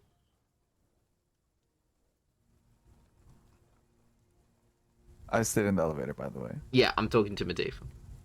Oh, sorry. I thought you came with me. Mm. How do we get to work? And I like point over to. Well, if you just step inside, there's instructions just above the lintel. I look over and I yell at Lucy and I'm like, "There's instructions." Can I look at the instructions? Sure, you look just above the door, like where the door ends, and you see that there's like in very tiny writing. Obviously, they're like not trying to be very obvious about it, but there are instructions, and it's basically you need to say up in whatever native language you speak. I walk back in the elevator. You coming or what, Matif? Yeah, one sec, and then I like thank you to the lady, and then I head over there. And yeah, we do the thing. Cool. Lucy, you say up in human, and Matif, you say up in Elvish. Sylvan. Sylvan. I was like, it's not Elvish. It's Sylvan, yeah. And you immediately begin to float and slowly levitate upwards. Well, this is kind of cool. I don't understand the reference. Yeah, no, it's this one movie that we have back in Markovia. Yeah. You know, where are you from, by the way? I think I've talked about it before. Let me pull up the map.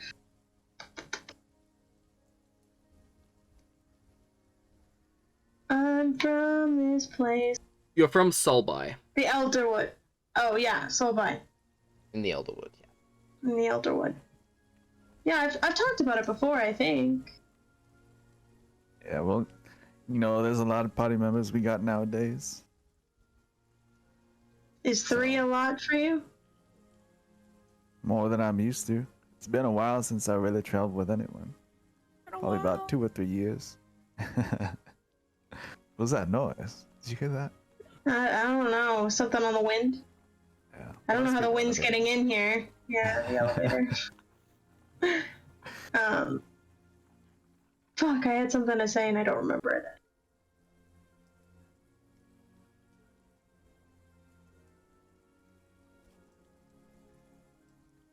Shit.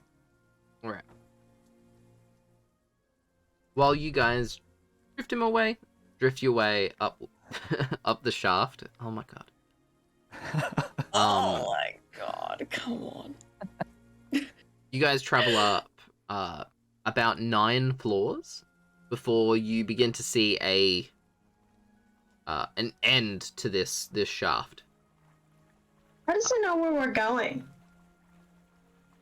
Magic. Magic?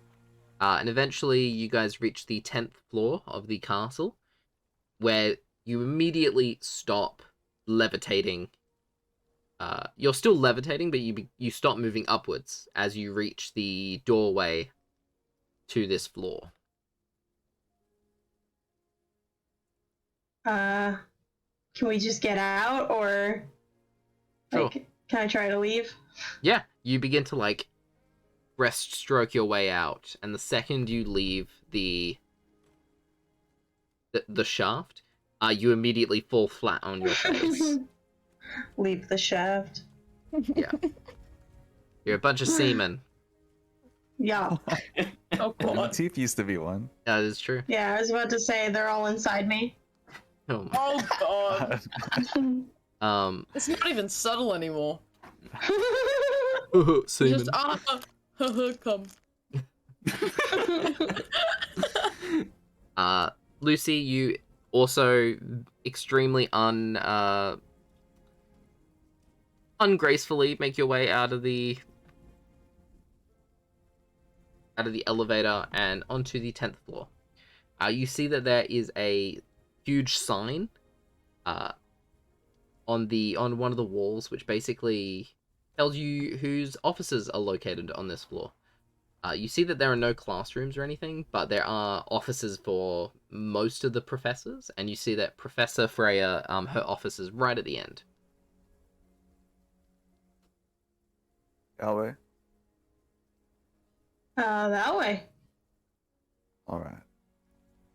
Walk over to Professor Freya's office and give the door a good knock. Sure. You make your way all the way to the end, and you see this huge, imposing mahogany door. Outside of the door in the hallway are these two kind of like gargoyle-like dogs, which are these kind of like, they look like sausage dogs, but with wings and these kind of like ugly little faces that are next to the door. And as you knock, you hear a sound from within. Yes, you can come in. Open the door. You open the door into a beautiful office. It's far larger than what you expected. Like, this castle is huge, but you open these, relatively small, regular-sized doors. Mahogany, beautiful mahogany. Into this huge office. Impossibly huge.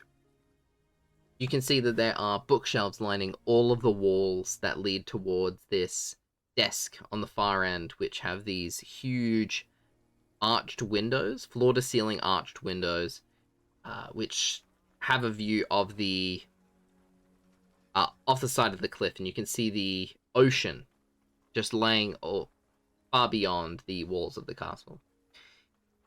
You see Professor Freya behind her desk. She has these tiny little pairs of glasses, which are these two circular spectacles. She's wearing this beautiful kind of like silver and black dress robes. And yeah, it's a very comfortable temperature. Lots of books, lots of chairs. There seems to be lots of reading nooks in the same room. Like, this woman seems to be obsessed with reading nooks. Professor Freya, hi. It's we met yesterday. Yes, Lucy. I remember. I think, yes, we talked very briefly. And your friend? This is Matif. He's a big boy. He can introduce himself. I was about to, and then you just started talking. Lucy just laughs. She stands up from her desk and walks over, and she kind of nods towards Lucy. And she says, it is very nice to meet you. You are very far from home. And she speaks in Sylvan. Oh. I will also switch to Sylvan. I don't have anything to say right now.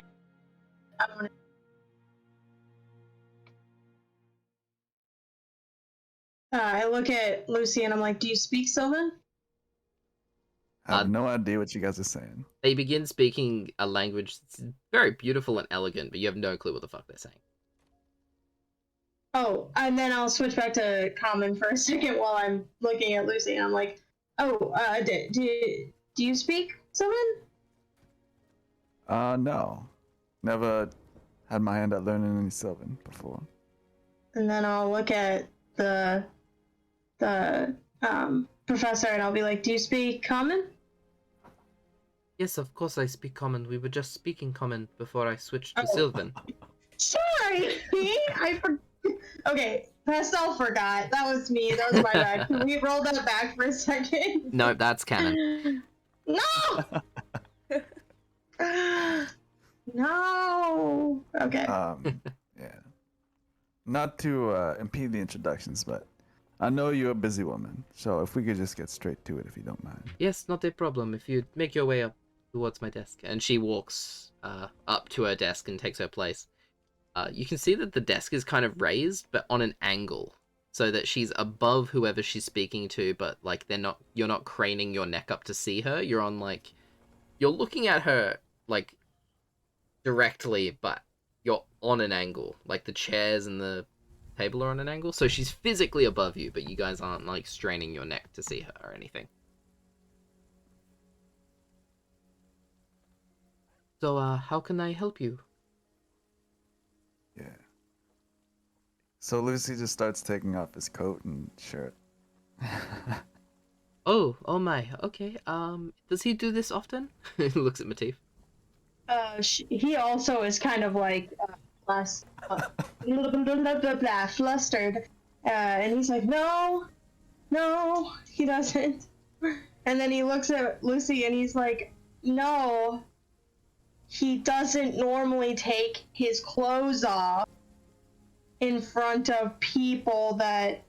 And he looks at the professor and he's like, in front of esteemed honorary professors of the college. Right. Is there a point to this exercise? Yes. Lucy holds out his hand.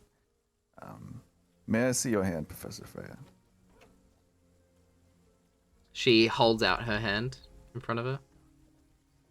And then I also bring her hand to my chest. Oh my, this is a lot. And what am I feeling for specifically? What He doesn't have a heartbeat. Yeah. She kind of pulls back, and you can see her pull a spell book from beneath her desk. She kind of like throws it up into the air, and it begins to float in front of her, and she begins to flick through the pages. Finding the spell that she wants, she begins to cast a spell. Her eyes flaring. Is she looking worried at this? She looks... Like, alerted? She doesn't look worried. She looks intrigued.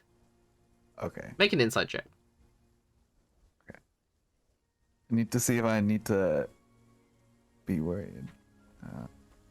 Run for your life. 14. Intrigued with like a hint of worry. She's not like overwhelmed with worry, but there's like this could be a bit much. Okay. She begins to cast a spell, and as she casts the spell, Matif... Can I make an Arcana check? Sure, go for it. 20. Ooh. She's casting basically a modified version of like Detect Living and Dead.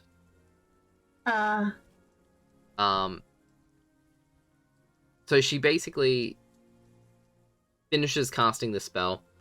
Matif and the professor are both engulfed in this white kind of light. And Lucy, you kind of hover in this grey space. You occasionally... This color around you occasionally flickers to white, and occasionally to black, but mostly rests in this grey kind of area. What Right. does it mean, Professor? Well, means you're not dead, but you're not quite alive either. Your soul is definitely here. It is not at rest, but how did this happen to you? He looks towards the sapphire in his chest, but he says, I died and was brought back to life. Right, and Just how were you brought yesterday, back to in fact.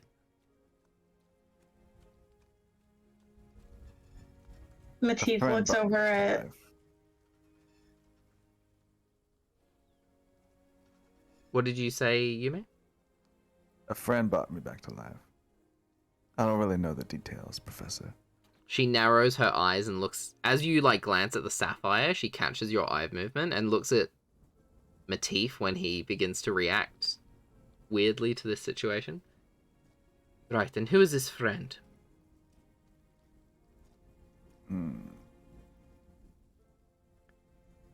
Is this important for you to know, Professor? It is imperative that I know this.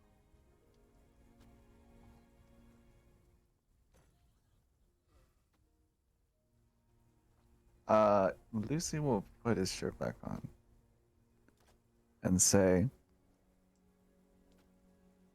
"Are you going to turn me back to living, Professor?" I do not have that ability, I'm afraid. I do not know what affliction you are engulfed in. I do not. If you do not tell me who brought you back or with what kind of magic, I cannot even begin to help you understand what this is.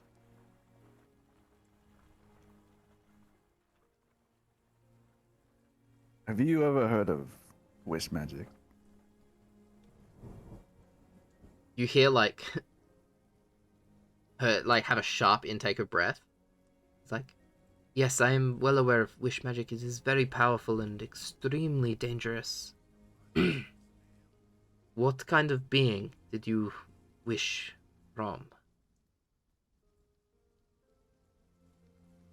Do I have any, what's the word? Feelings from Sundaresh as we're talking about this? You've used up your connection for the day with Sundaresh. So you don't know.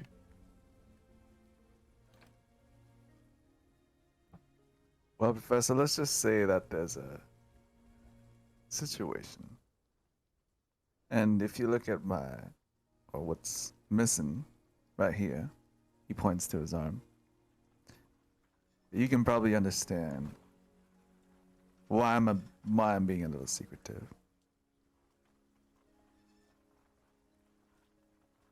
Alright, I'm going to cast one more spell to try and get a understanding of what's going on. Is that okay? I feel like this is gonna go horribly wrong. Sure. She begins to walk over to you. She flips to a different page in her spell book, and she begins to cast another spell. Would you like to try and find out what spell she's casting, Matif? Yes. 22. Nice. It's a spell you haven't seen before, but it's something that you very quickly catch onto the incantation and kind of the gist of what the spell's trying to do. She casts a kind of modified version of detect curses. Okay. She casts a spell and she kind of steps back. Well, I do not know who you are connected to, but they are very powerful. I assume you made a deal with something or someone? That would be right. I am afraid the only way you are going to get rid of this is to repay your debt to them or find another being to wish it away.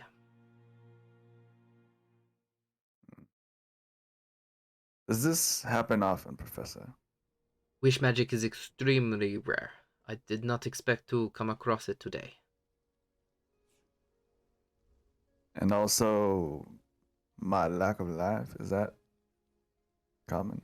If you were brought back to life with wish magic, there is a chance that there are strings attached. You may be alive for now, but if your service is deemed unworthy, maybe that privilege can be revoked. I do not know. And as she says that, I think Lucy goes over to the window and kind of stares out at the city below. She begins to talk in Sylvan towards you, Matif. Maybe we should give him a second to process everything. Is there anything you needed to talk to me about? Yes, and he pulls the book. No, it was a library book, right? Yes, it was a library book. Oh, okay. I was reading your book, and Yes, I haven't. I've forgot about that. I wrote that so long ago. Back when I It's was a good. researcher. Thank you. It's one of my finest works. Did you have any questions? Imagine if the answer was no. I just wanted to come say that your books were I'm good. just your biggest fan. I'm just like, here, can you sign my non-existent copy of the book? No. Yeah, I did actually. So, mm,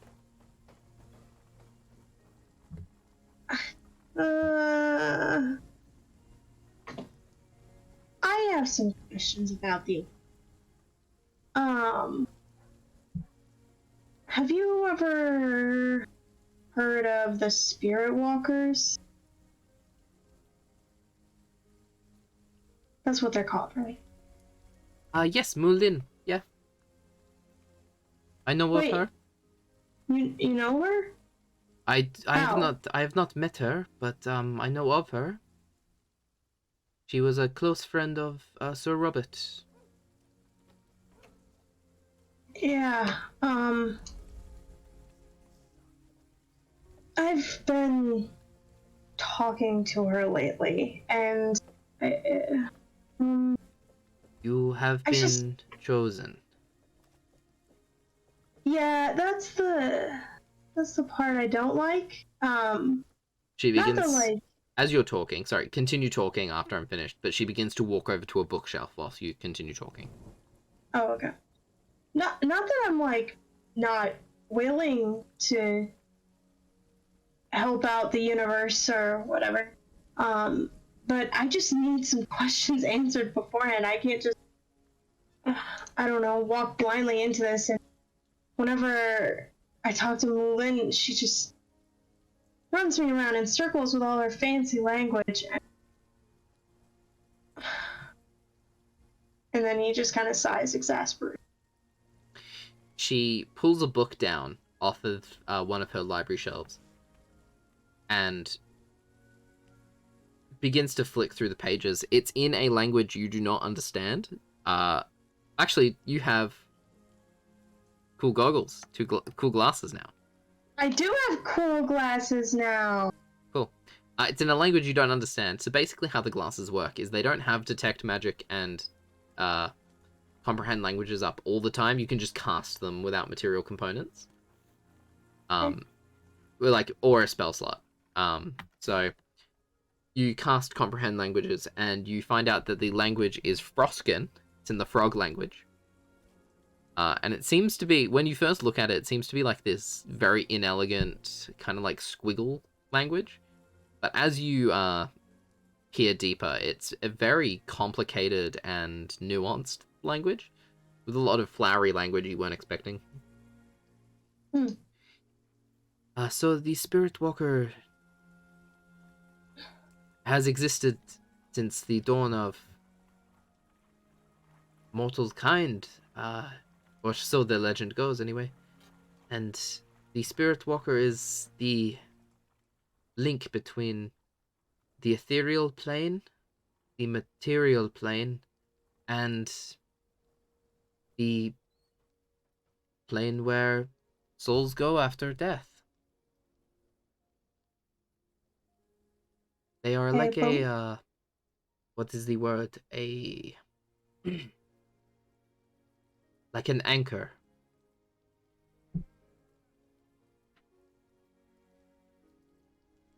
But what do I do? I don't, what do I do? Well, as the stories go, and she begins to flick through the pages. The Spirit Walker just, their job is to make sure that these different planes do not become disconnected, that they remain connected, and the path from life to death is seamless and unhindered. The role of Spirit Walker has been an easy-going job. for Merlin over the past few years because, of course, the planes are disconnected. So it is easy for the Spirit Walker to anchor these planes together, but if the material plane were to reconnect, it is much harder. And it is imperative that the Spirit Walker stays alive and passes on their job to the next in line. Okay, but I just don't. You are questioning why you. Yeah. What kind of magic do you possess?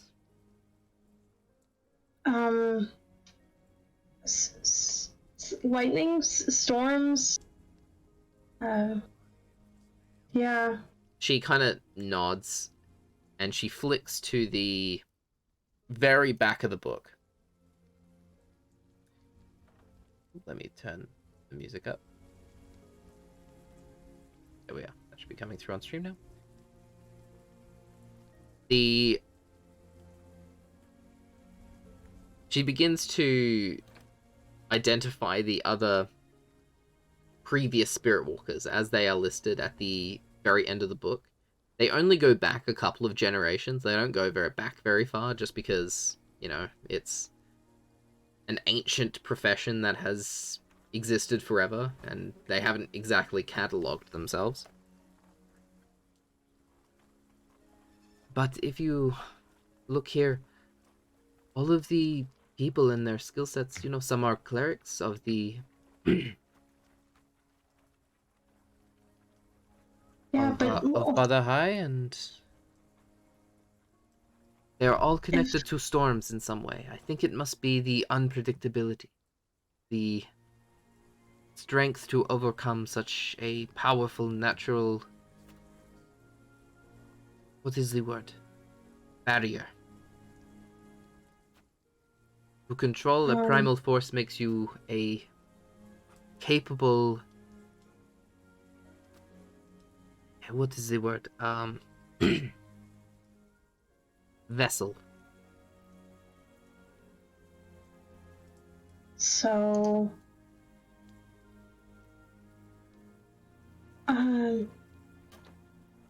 is there any way to get out of it?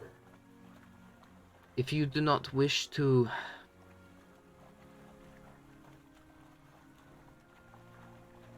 If you do not wish to Yeah, bear you're this right. burden, I don't wish. if you do not wish to bear this burden, I think you need to find Merlin and maybe find another person to pass it on to. Maybe you can pass it on if you are beginning to become the Spirit Walker. If that is something you wish. I do not know the specifics. I just know a brief history of, you know, some of their ideas and their history.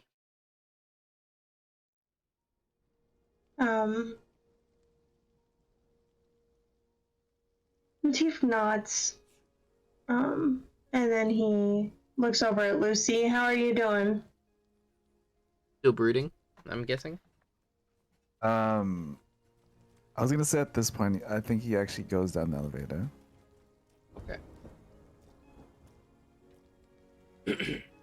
I better follow him. Yes, I think that would be best. I hope you find what you're looking for. Kind of looks at you sadly. Me too. So, Lucy and Matif, you guys make your way down the magical elevator. Lucy is a long way, already very far down by the time you get in there, Matif. And you guys... As he's going down the elevator, he's going to write as many copies of this note that he can. He's going to post it on the boards where all the other announcements are. Okay, what did they say? It's long. Do you want me to read it, or do you just want me to send it to you? Send it in the general chat in Heralds, and also post it into chat if Okay. you would like. If it's Will long. do. Oh wow, that is Oh, wow. long. Holy shit. Yo. Yes. It's What gonna about take several minutes to write every one of them. I think he'd already started it as he was brooding to himself. Okay. Cool. Wow. Sure. All right, you post that to the notice boards. Cool. Did you put it in the chat? The Twitch chat?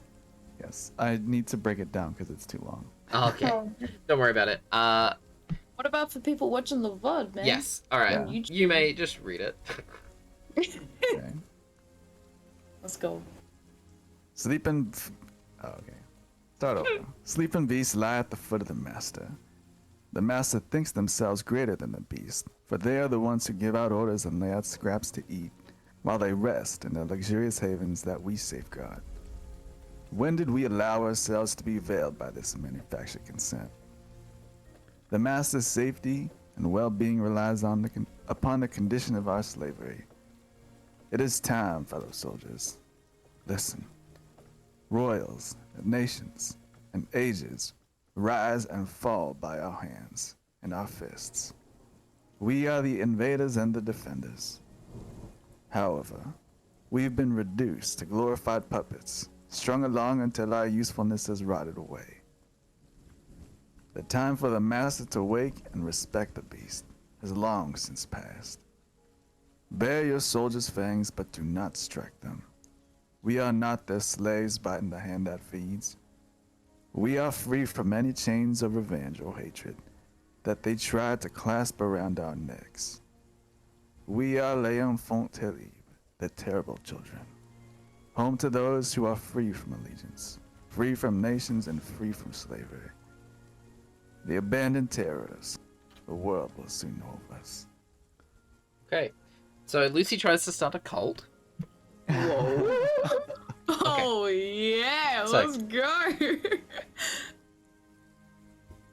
So, Lucy and Matif begin walking down the steps of Lieu'Paix, University of Lieu'Paix.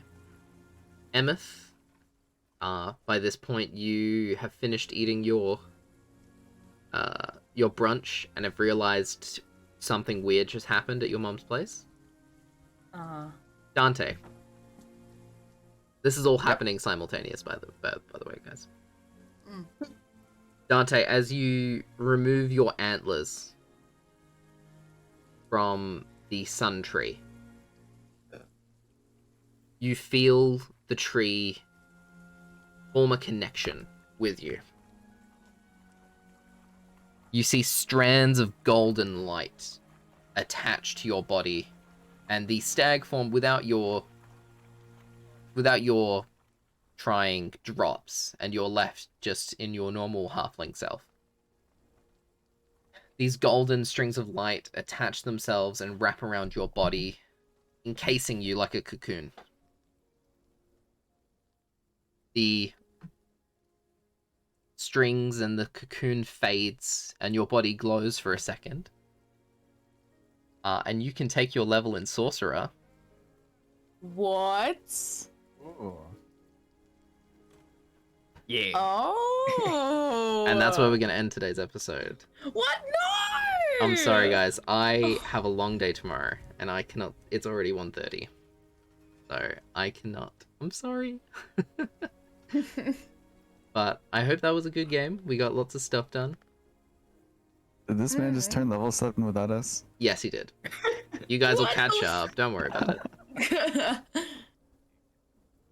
it. We will pick up next week with what happens next. I'm sorry for ending the stream a little bit early today, guys, but I really have to make sure I work tomorrow, and I have to DM a game, so... Several. God, I've got to... Yes. Oh my gosh. Such busy days ahead of me. But thank you everybody for watching. I really appreciate you all. We love you very much. And it's time to hashtag plug ourselves. Bill did it. Who's going first? Hey, it's Wyndham. Of course it's Wyndham. God damn it. Do you do a random generator now? Random generator? You know, like a order generator, or do you just pick? I just pick. WyndhamVossler. Yeah. I am everyone's cat tree wood person boy. Play a bunch of video games on my Twitch, and I do a bunch of shit posting on my Twitter. I'm currently working on a new project, a new model, which is kind of a big project. I look forward to that in the future, although it's not visible here, so I guess it doesn't matter. But I generally just play games to have fun, and that's me. Cool. Mr. Usubeni Yume. Yes, hello everyone. I'm Usubeni Yume, the poet of VTT. You can find my stuff on my YouTube channel, and you can also now find me on my newly established Patreon, where you'll be able to vote on the new poetry that I write, and also tell me what to write, actually. So please look at the Patreon, and if you are interested, then go ahead and sign up. Amazing. PastelTheSnake. Hi. You said it right. I know, I said it My the name's- American way. My name is PastelTheSnake on Twitch and Twitter. I am a streamer, mostly like horror and puzzle, card game. Are we playing on Monday? Or are we building on Monday? No. No, because you've because- got stuff. Yes, I am DMing. Yeah, you're DMing. Yes. That's right. That's right. Okay. So I might building on my channel. Pokemon got I bought some builds and I'm very Awesome. nice to meet. And Astrid, the Arcana. Hey, it's me. God, I It's could've- me, Chris Pratt. It's me. Oh no.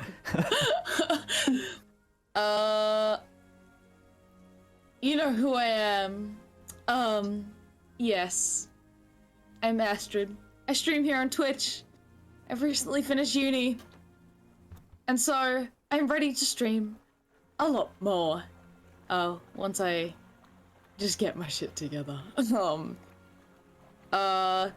Today was good. I'm ready to just go off at Del Noah, as soon as possible. Next session, hopefully. Hey, look, I think you're really underestimating Del Noah. Yeah, I didn't know she could cast spells. Yeah. Wow. Yeah, I really had a wonderful time. And thank you for everybody for coming along. Yeah, that's me. And I am Merlin the Magister, your friendly neighborhood dungeon master. I stream here on VTT, mostly. I have my own channel where I will hopefully be streaming more. Hopefully when I upgrade my PC, I'll be streaming some Apex, along with Pokemon-related content. Yay! Tune in tomorrow at these assorted times when I can find the post. Oh my god. Did you change the time for the United States? Yes, I have changed it for daylight savings. Let me find Okay. the times. Game times. Here we are. Bam. Posted. The first audition Bam. game is held Sunday at 10 a.m. EDT, 2 p.m. BST, 10 p.m. Australian Western Standard Time. Nope, that's wrong. That's It should be definitely wrong. 9 It should be 9 a.m. EST. Yep. And it'll be 1 a.m. GMT. And the second game is held at 9 p.m. EDT, 1 a.m. GMT, 9 a.m. Far out. 8. Jeez, you guys get it. It's at the times. Mm. Check out our audition games for our new Guardians. They're all very excited and excited to make their marks. Lots of Rangers. If I could describe this game in one word, which would probably be, oh god, how would you guys describe it? I would describe what Guardians. Heralds. Yeah, Oh wait, Heralds or Guardians? Wait. Heralds, Horny. horny. Then Guardians will be, I think, much more witchery. Oh. Yes, it's gonna be a bit more witchery.